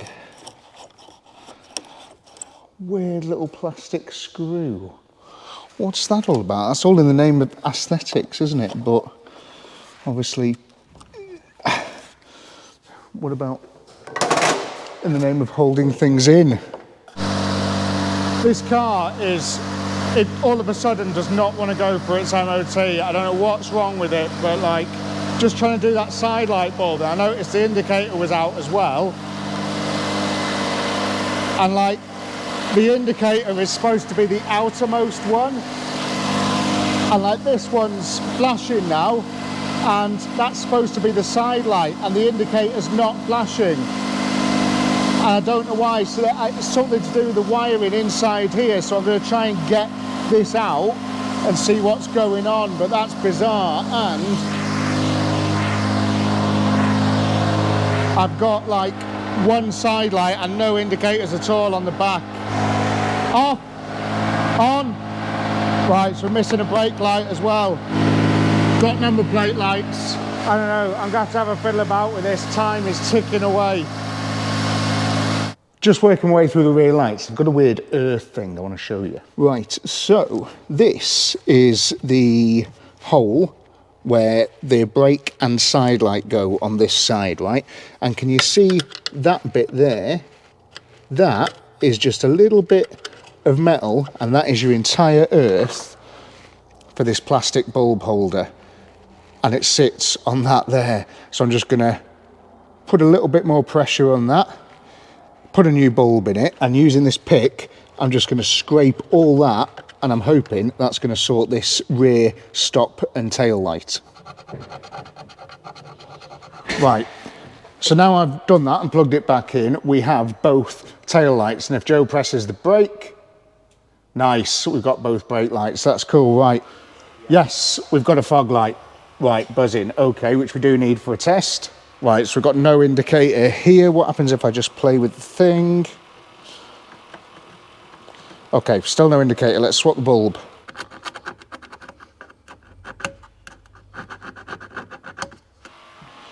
Look at that, proper job. So I've just done all of the things and it's still... Oh, what was that? What was... Right, okay. Still flashing fast though, isn't it? And the only thing left, all the rear lights are sound. It's just whatever the hell is going on with this thing here. Put the side lights on, Joe. Totally bizarre. Right, I need to have a look at the wiring in that corner there. Right, indicate left again. Really low. Why is this battery's a peg, you know? What the hell? Where does all this go? This is a power probe. I've seen people use these in films. So I'm going to try now to just see if... Is there an obvious earth? Maybe the bottom one. If this bulb cluster works properly, because it should be side light and indicator, but it's not. So that's working, and this is the one that I've never seen work, and it is working, so it's a problem further back. Hello, Earth, anybody? Will it take a back probe? Yeah. And I'm doing this to see if the connections... Interesting. So I'm just assuming that that is the Earth anyway. It looks like it is because it's black.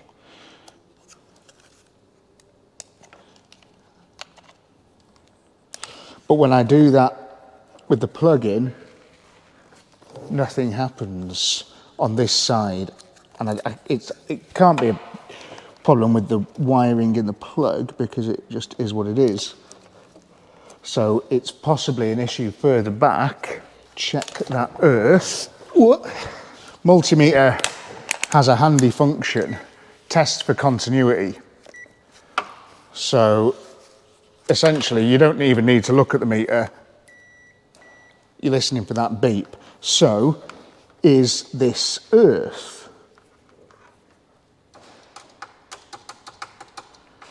Interesting. Is this earth? Is this earth? Interesting, so that plug isn't earthed. But where exactly they earthed to, nobody knows. Oh my God, it's a massive spider. Oh my God, there's another one. I just had my hand in there. I think luckily they didn't try and eat me. Don't know if you can, how well you can see it, but that, oh, multimeter, please. That thing there, with all these black wires going to it. Oh, there you go. That is like an earthing point, right? And I imagine that's where all these things are earthing to, but maybe not this side light properly. So let's take it off and clean it up. I just put the multimeter on it then, just to test, to see if I had continuity to an earth then and to bare metal, and I didn't really want to be doing stuff like this because time is properly ticking away. I've got to leave here in like an hour. But yeah, that's it. Really nasty. So I'm going to get the wire brush and I'm just going to give that a proper good clean up. That didn't work. Those earths can't get any more earthy. They are the maximum earth, and I've tried wiggling them all around and all sorts of stuff. Just not happening. Anyway, I've put, this is just a separate little earth cable that I've made now. And as you can see, so it sits like that, right? That is the side light. So if I put this earth into where it's supposed to be earthed,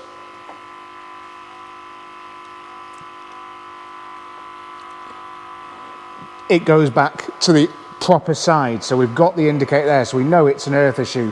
And if Joe puts the side lights on, the side light comes to life. So we've got side lights as well. So it's definitely an earth issue. But for some reason, I'm trying my best with this. It's just once it's sort of flashing and sort of not. It's just that one there not flashing. Let me just have a little play around with the back if I leave that in. I want to see the back flash as well. Right, so the back's flashing and that's flashing, but this side repeater is just staying on. The side repeater is just solid. Come on, you can do it. Give us a flash.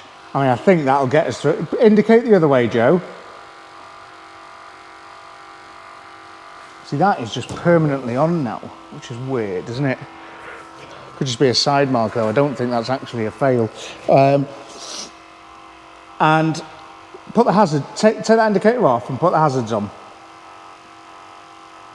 I'm going to have a bit more of a play. I've got 40 minutes until we leave. With genuinely no time to spare, I have sourced the issue. I found the problem, and it's this connector here. So I've had to sort of pull the thing through, the wiring through there. And if I just play with that, you can see it's just a terrible connection in there. So I've tried loads of electrical contact cleaner and everything, but I'm just not getting a good connection on that. So I need to play with that for another 30 seconds, just squeeze the terminals together. But that is just permanently on, and I can't quite work out why. I don't know if it's a bulb thing or a connector thing, so I don't think that's going to be a massive problem, but it's not ideal. Goes off when the indicators go off, but it should be flashing. From 32 years parked up in a barn to will it run and drive to an MOT? I've got no idea what to expect, but at least I've got indicators, brake lights, headlights, all that sort of stuff. So if we do get pulled, we've got the basics. And tyres, brakes do work. Not particularly well, but they do work. Right, let's stick her on the highway and just see if she blows up or not. I mean, if I do inevitably break down, at least I'll be breaking down in comfort, won't I? How do you move the backrest of this seat back? Does it do that? Am I missing something? Maybe it's just one size fits all. Anyway, will it run? We've covered that bit. Nice. I'm nervous. Let's just remind ourselves of what this thing looked like, you know, a couple of weeks ago when I pulled it out of that garage. It was a right state.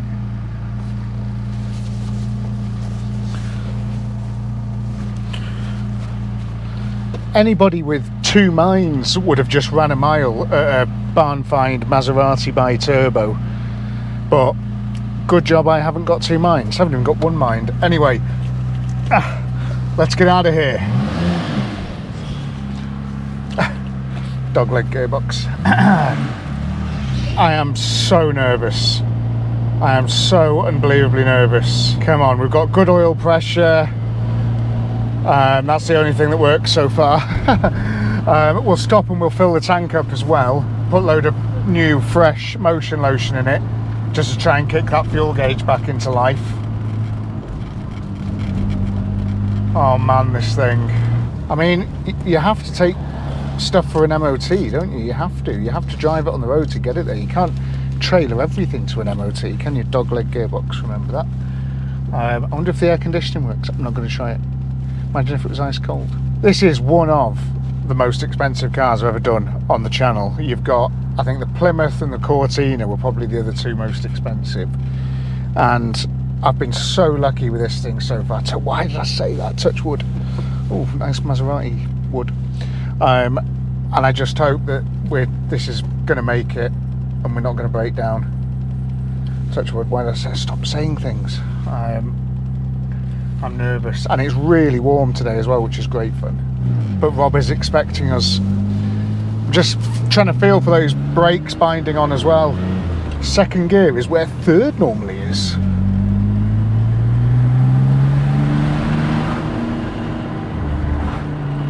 I tell you what, she's smooth as silk, 3rd gear. The clutch is quite high, but it is cable, so it might be, I think it's cable, I'm pretty sure it's cable. So there might be some adjustment there, but it is pretty high. It's not slipping or anything though, so far. God, it feels really smooth and nice. I don't know what it would have been like on those old tyres. How'd you get, oh, there we go. But on these ones, these new ones, it's much better. Petrol station's not too far, let's just see how we go.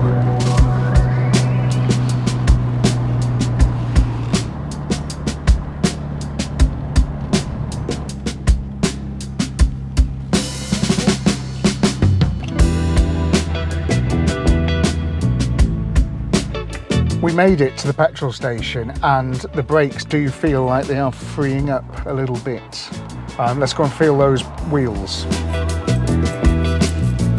I mean, it's hot, but I can still touch it. You can certainly smell them as well.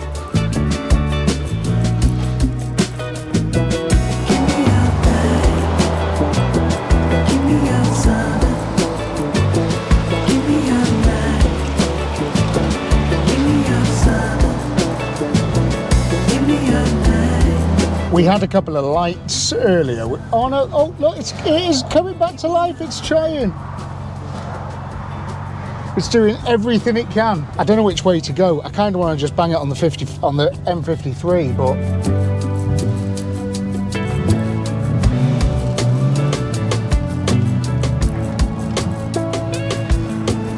it's the brakes I'm worried about. I need to put my seatbelt on. Okay, here we go. Just so I can get up to some speed, we're going to do one junction of the 53. All the gauges are normal. Oh God, apart from the battery voltage has completely disappeared. It's showing nothing. I mean, it's definitely got voltage, but it is just, and the fuel gauge just showed nothing for a second. Yes, don't worry about it. I'm not worried. Right, 4th gear. We're zooming, we're doing 60 mile an hour.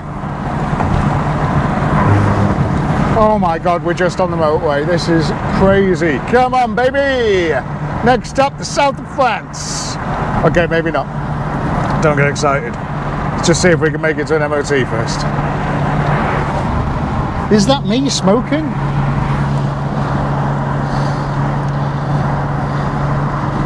All vital signs are okay.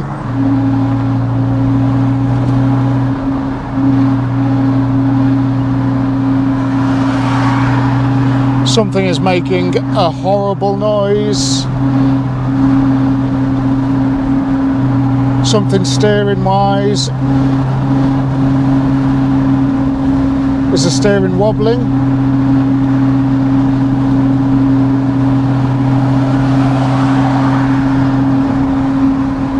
I'm going to pull over. Something's not right.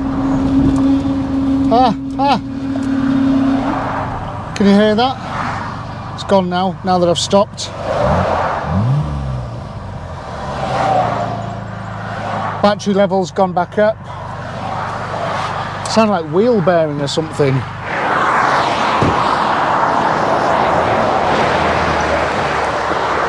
Certainly not an ideal place to be. They are hot.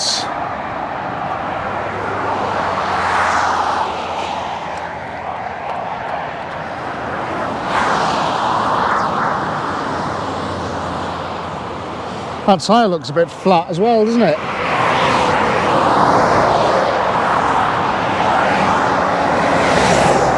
Fronts are absolutely fine, but the rears are hot. And that sounded like a wheel bearing. Oh.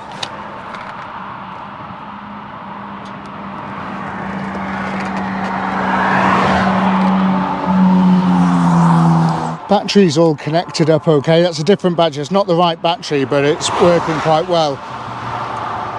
Engine fluid, coolant is looking good. There's nothing under here. I think we've just got something wheel bearingy on the back.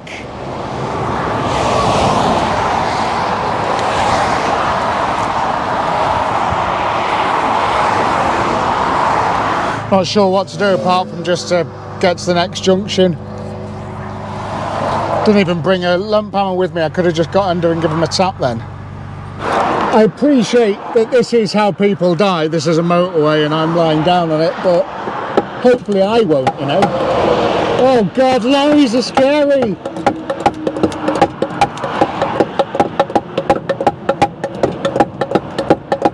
Let's try and shock that loose.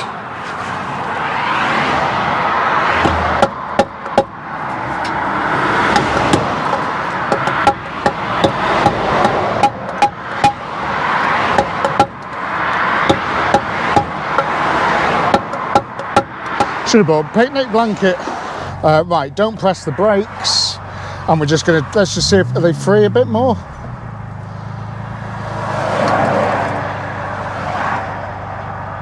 They certainly do feel a bit freer now.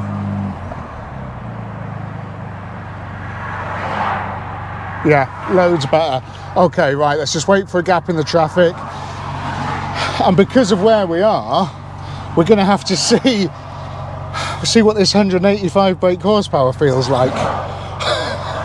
Got no other choice. It's first time out on the road and it's about to get booted up to 60 mile an hour. Right, after this Mitsubishi.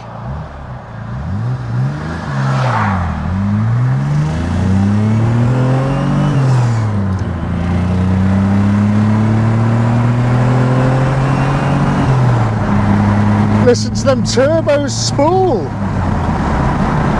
Fourth, fifth, that was 70 mile an hour then. Oh man, it did that with ease. That noise is gone. There's just something getting hot. Is it coming back? Avoid touching the brakes.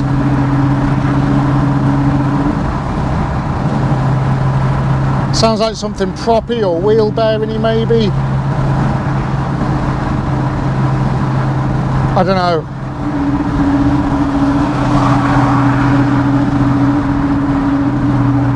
Oh, it doesn't. It feels bad at 60.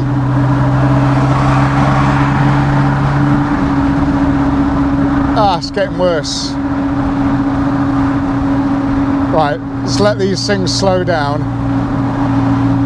These things are slowing down in front of us, so let's just stick a bit of distance behind them. I'm going to come off here.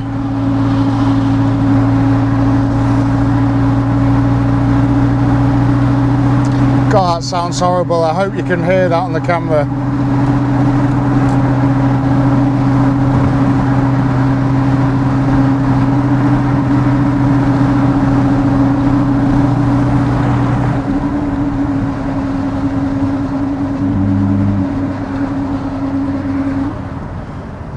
The noise disappears as soon as I touch the brakes, which again leads me to think wheel bearing or something, because the brakes are holding it steady or something like that. I don't really know what I'm doing. I hope that's obvious. Right, we're only half an hour away anyway. Come on Maserati. Temperature, oil pressure, fuel, battery. Again, I apologise that this video has just gone on and on and on and on, but this is no mean feat, making an old car work after sitting for so long. It's not easy. You've got to be able to not worry about some things. Am I doing okay at that? No. Joe's looking after Sonny in the workshop as well. I said I wasn't going to be long.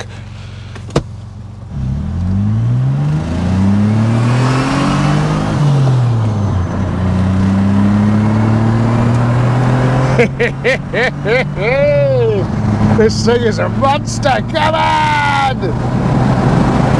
Oh my gosh, it's too fast for me. Far too fast. Oh, I can smell hot things. The hottest day of the year. Let's take our Italian turbocharged car down the road. Fine, easy. What's that, third? These dogleg boxes are different, I'll tell you that. I don't know if you know much about these old 80s Italian, sports cars, but they don't like being sat in traffic. My eyes are on my dials like you wouldn't believe, but they're all working. Fuel gauge has come back to life after putting all that fuel in, which is awesome news. Every gauge works.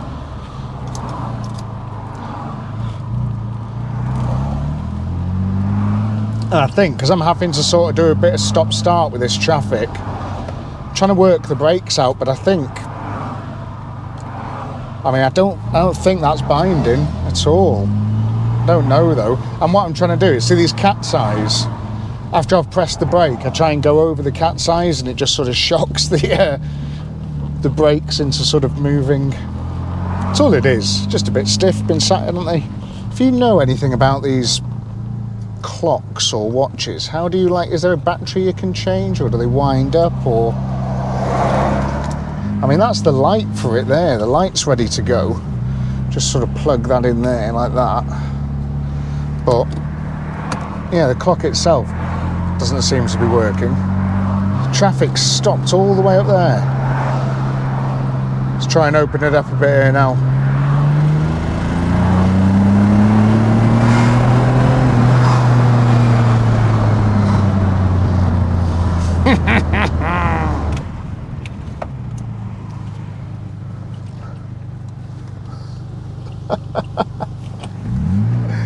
Lovely old thing that, isn't it? Immaculate. Very nice to see one of those on the road. I'd like to do one of those one day. That'd be pretty fun, wouldn't it? Anyway, temperature seems to be okay. Let's hope this traffic changes at the next roundabout. Let's get to this MOT.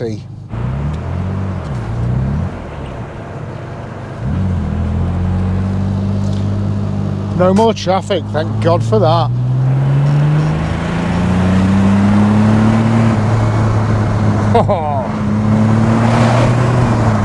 Oh, nice. There's nothing behind us, so let's just slow down a bit.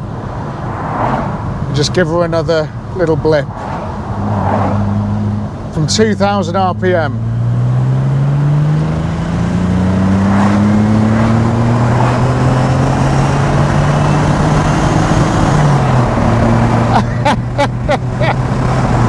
I hit the limiter then. Amazing. Suspension on this thing is super soft, and everything inside is also super soft.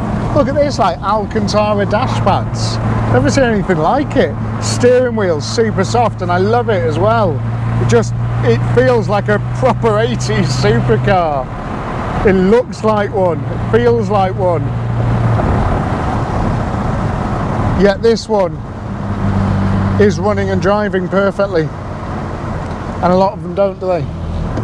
Where's third? Third's there. One's on the passenger seat, two's in the engine bay, third's in the boot, fourth, this air vent here. Oh, lovely. Mad little gearbox, but it feels great.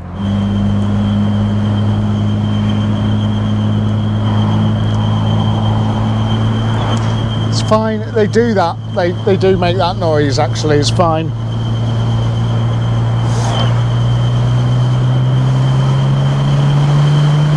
It is just the brakes touching.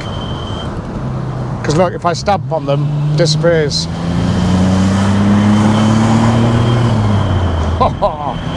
And then it's straight back again.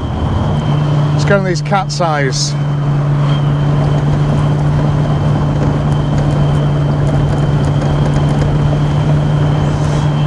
Okay, that's not making any difference. Oh, there it goes, it's gone. See, it's fine, just fixes itself. Bit of use, self-clearancing, that's what it's doing, self-clearancing.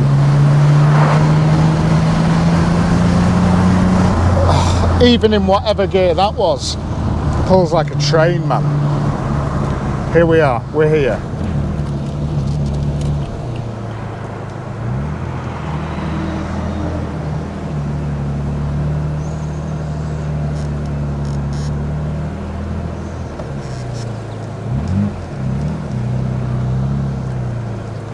You see all that smoke there? That is, again, it's just self-clearancing. Don't worry about it. It's supposed to be like that. Yeah, that's all normal. Whatever that noise is in the back, it's normal. All this smoke pouring off these rear brakes, that's normal. Don't know how well you can see that, but it is quite bad.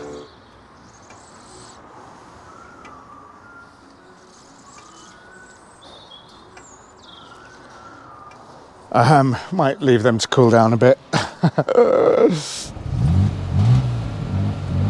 that's fine as well. Oh, those back brakes are stuck on. Yikes.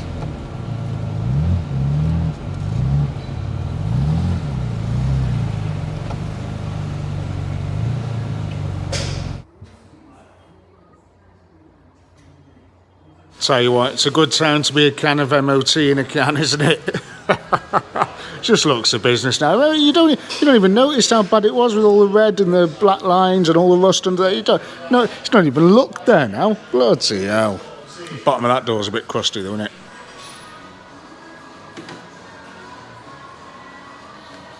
Oh, nice. I think they've dried up a bit. Put a bit of milk on them, they'll be sound, won't they? Yeah, have them for breakfast. Vaseline, so we'll soften them up a bit. Yeah. Perfect. Maybe not Vaseline. Stop harvesting all that. I'm keeping that. Just harvesting your cat for you. That's nice. Glad that when I bring a car here for an MOT, I don't have to pay like a cleaning fee or anything. Probably should.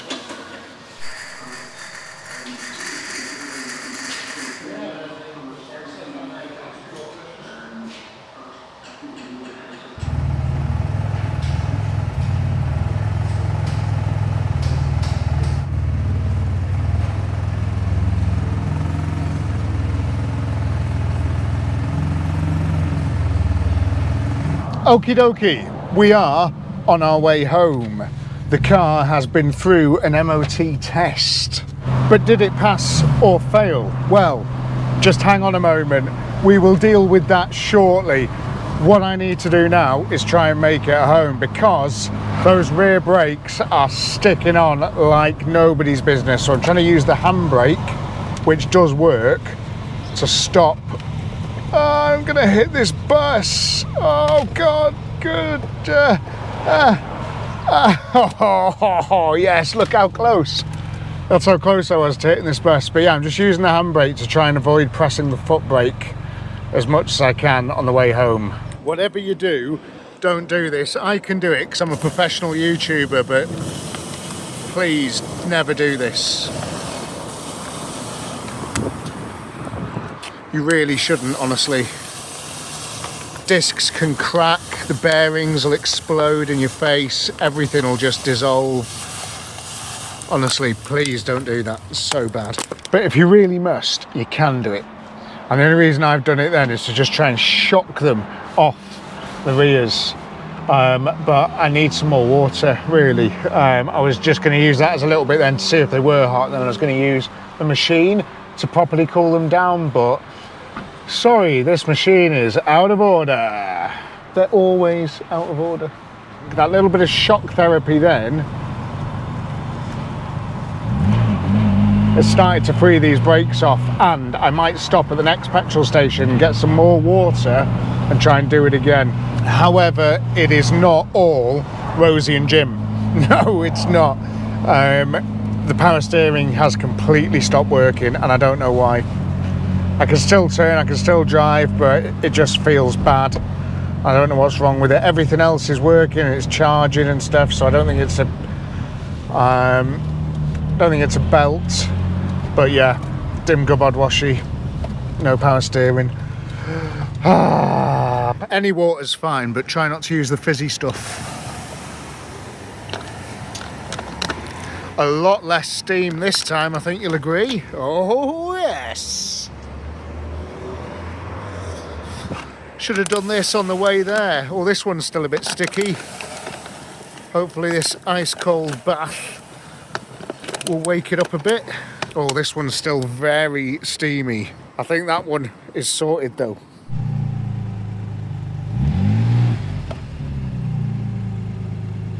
Certainly rolling a bit easier than it did. Certainly is. Power steering dead. Okay, let's see if we can make it. Oh yeah, it feels weird. Like the rack doesn't feel good. I don't know. See if we can make it back through the gorgeous city of Chester whilst I eat an egg mayo and cress sandwich. It's part of a healthy, balanced lifestyle.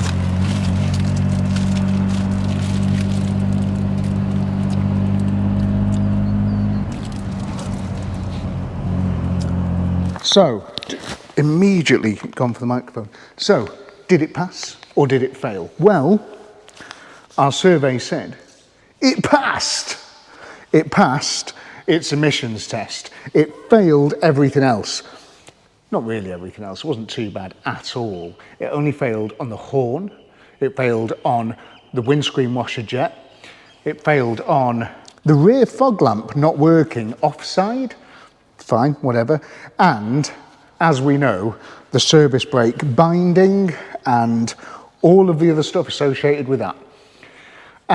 And of course, power steering now doesn't work, and it's left a trail of little treats for Sonny to go and lick up. Don't worry, we'll clean him up, he'll be fine. Are you fine? I don't think I think there's something wrong with him. Anyway, thank you very much for watching this epic adventure. This has been so much fun, and I absolutely adore this car. It's the weirdest thing in the world. I've never driven anything like it. A carburetted V6 twin turbo with the softest seats and the softest suspension and you know, big balloon tires. It's bizarre. Stop biting me, please. I really, really like it, and I can't wait to get stuck into it again. Well, for me, tomorrow, I'm going to be getting the spoiler fitted, I'm going to be getting it painted, I'm going to be getting all the MOT work done and fixing this power steering, and then we're going to take it for a proper test drive. Maybe Sonny could come along as well.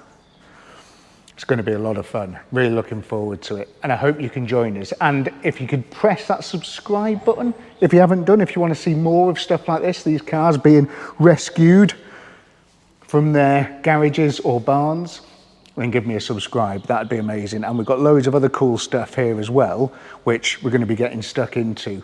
And that red Cortina is getting very close to having all the parts gathered so we can get filming it.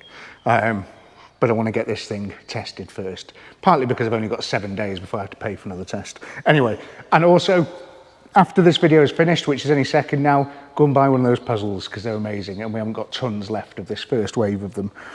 I'll give you something to do while you're waiting for the next video. Thanks very much for watching. Bye.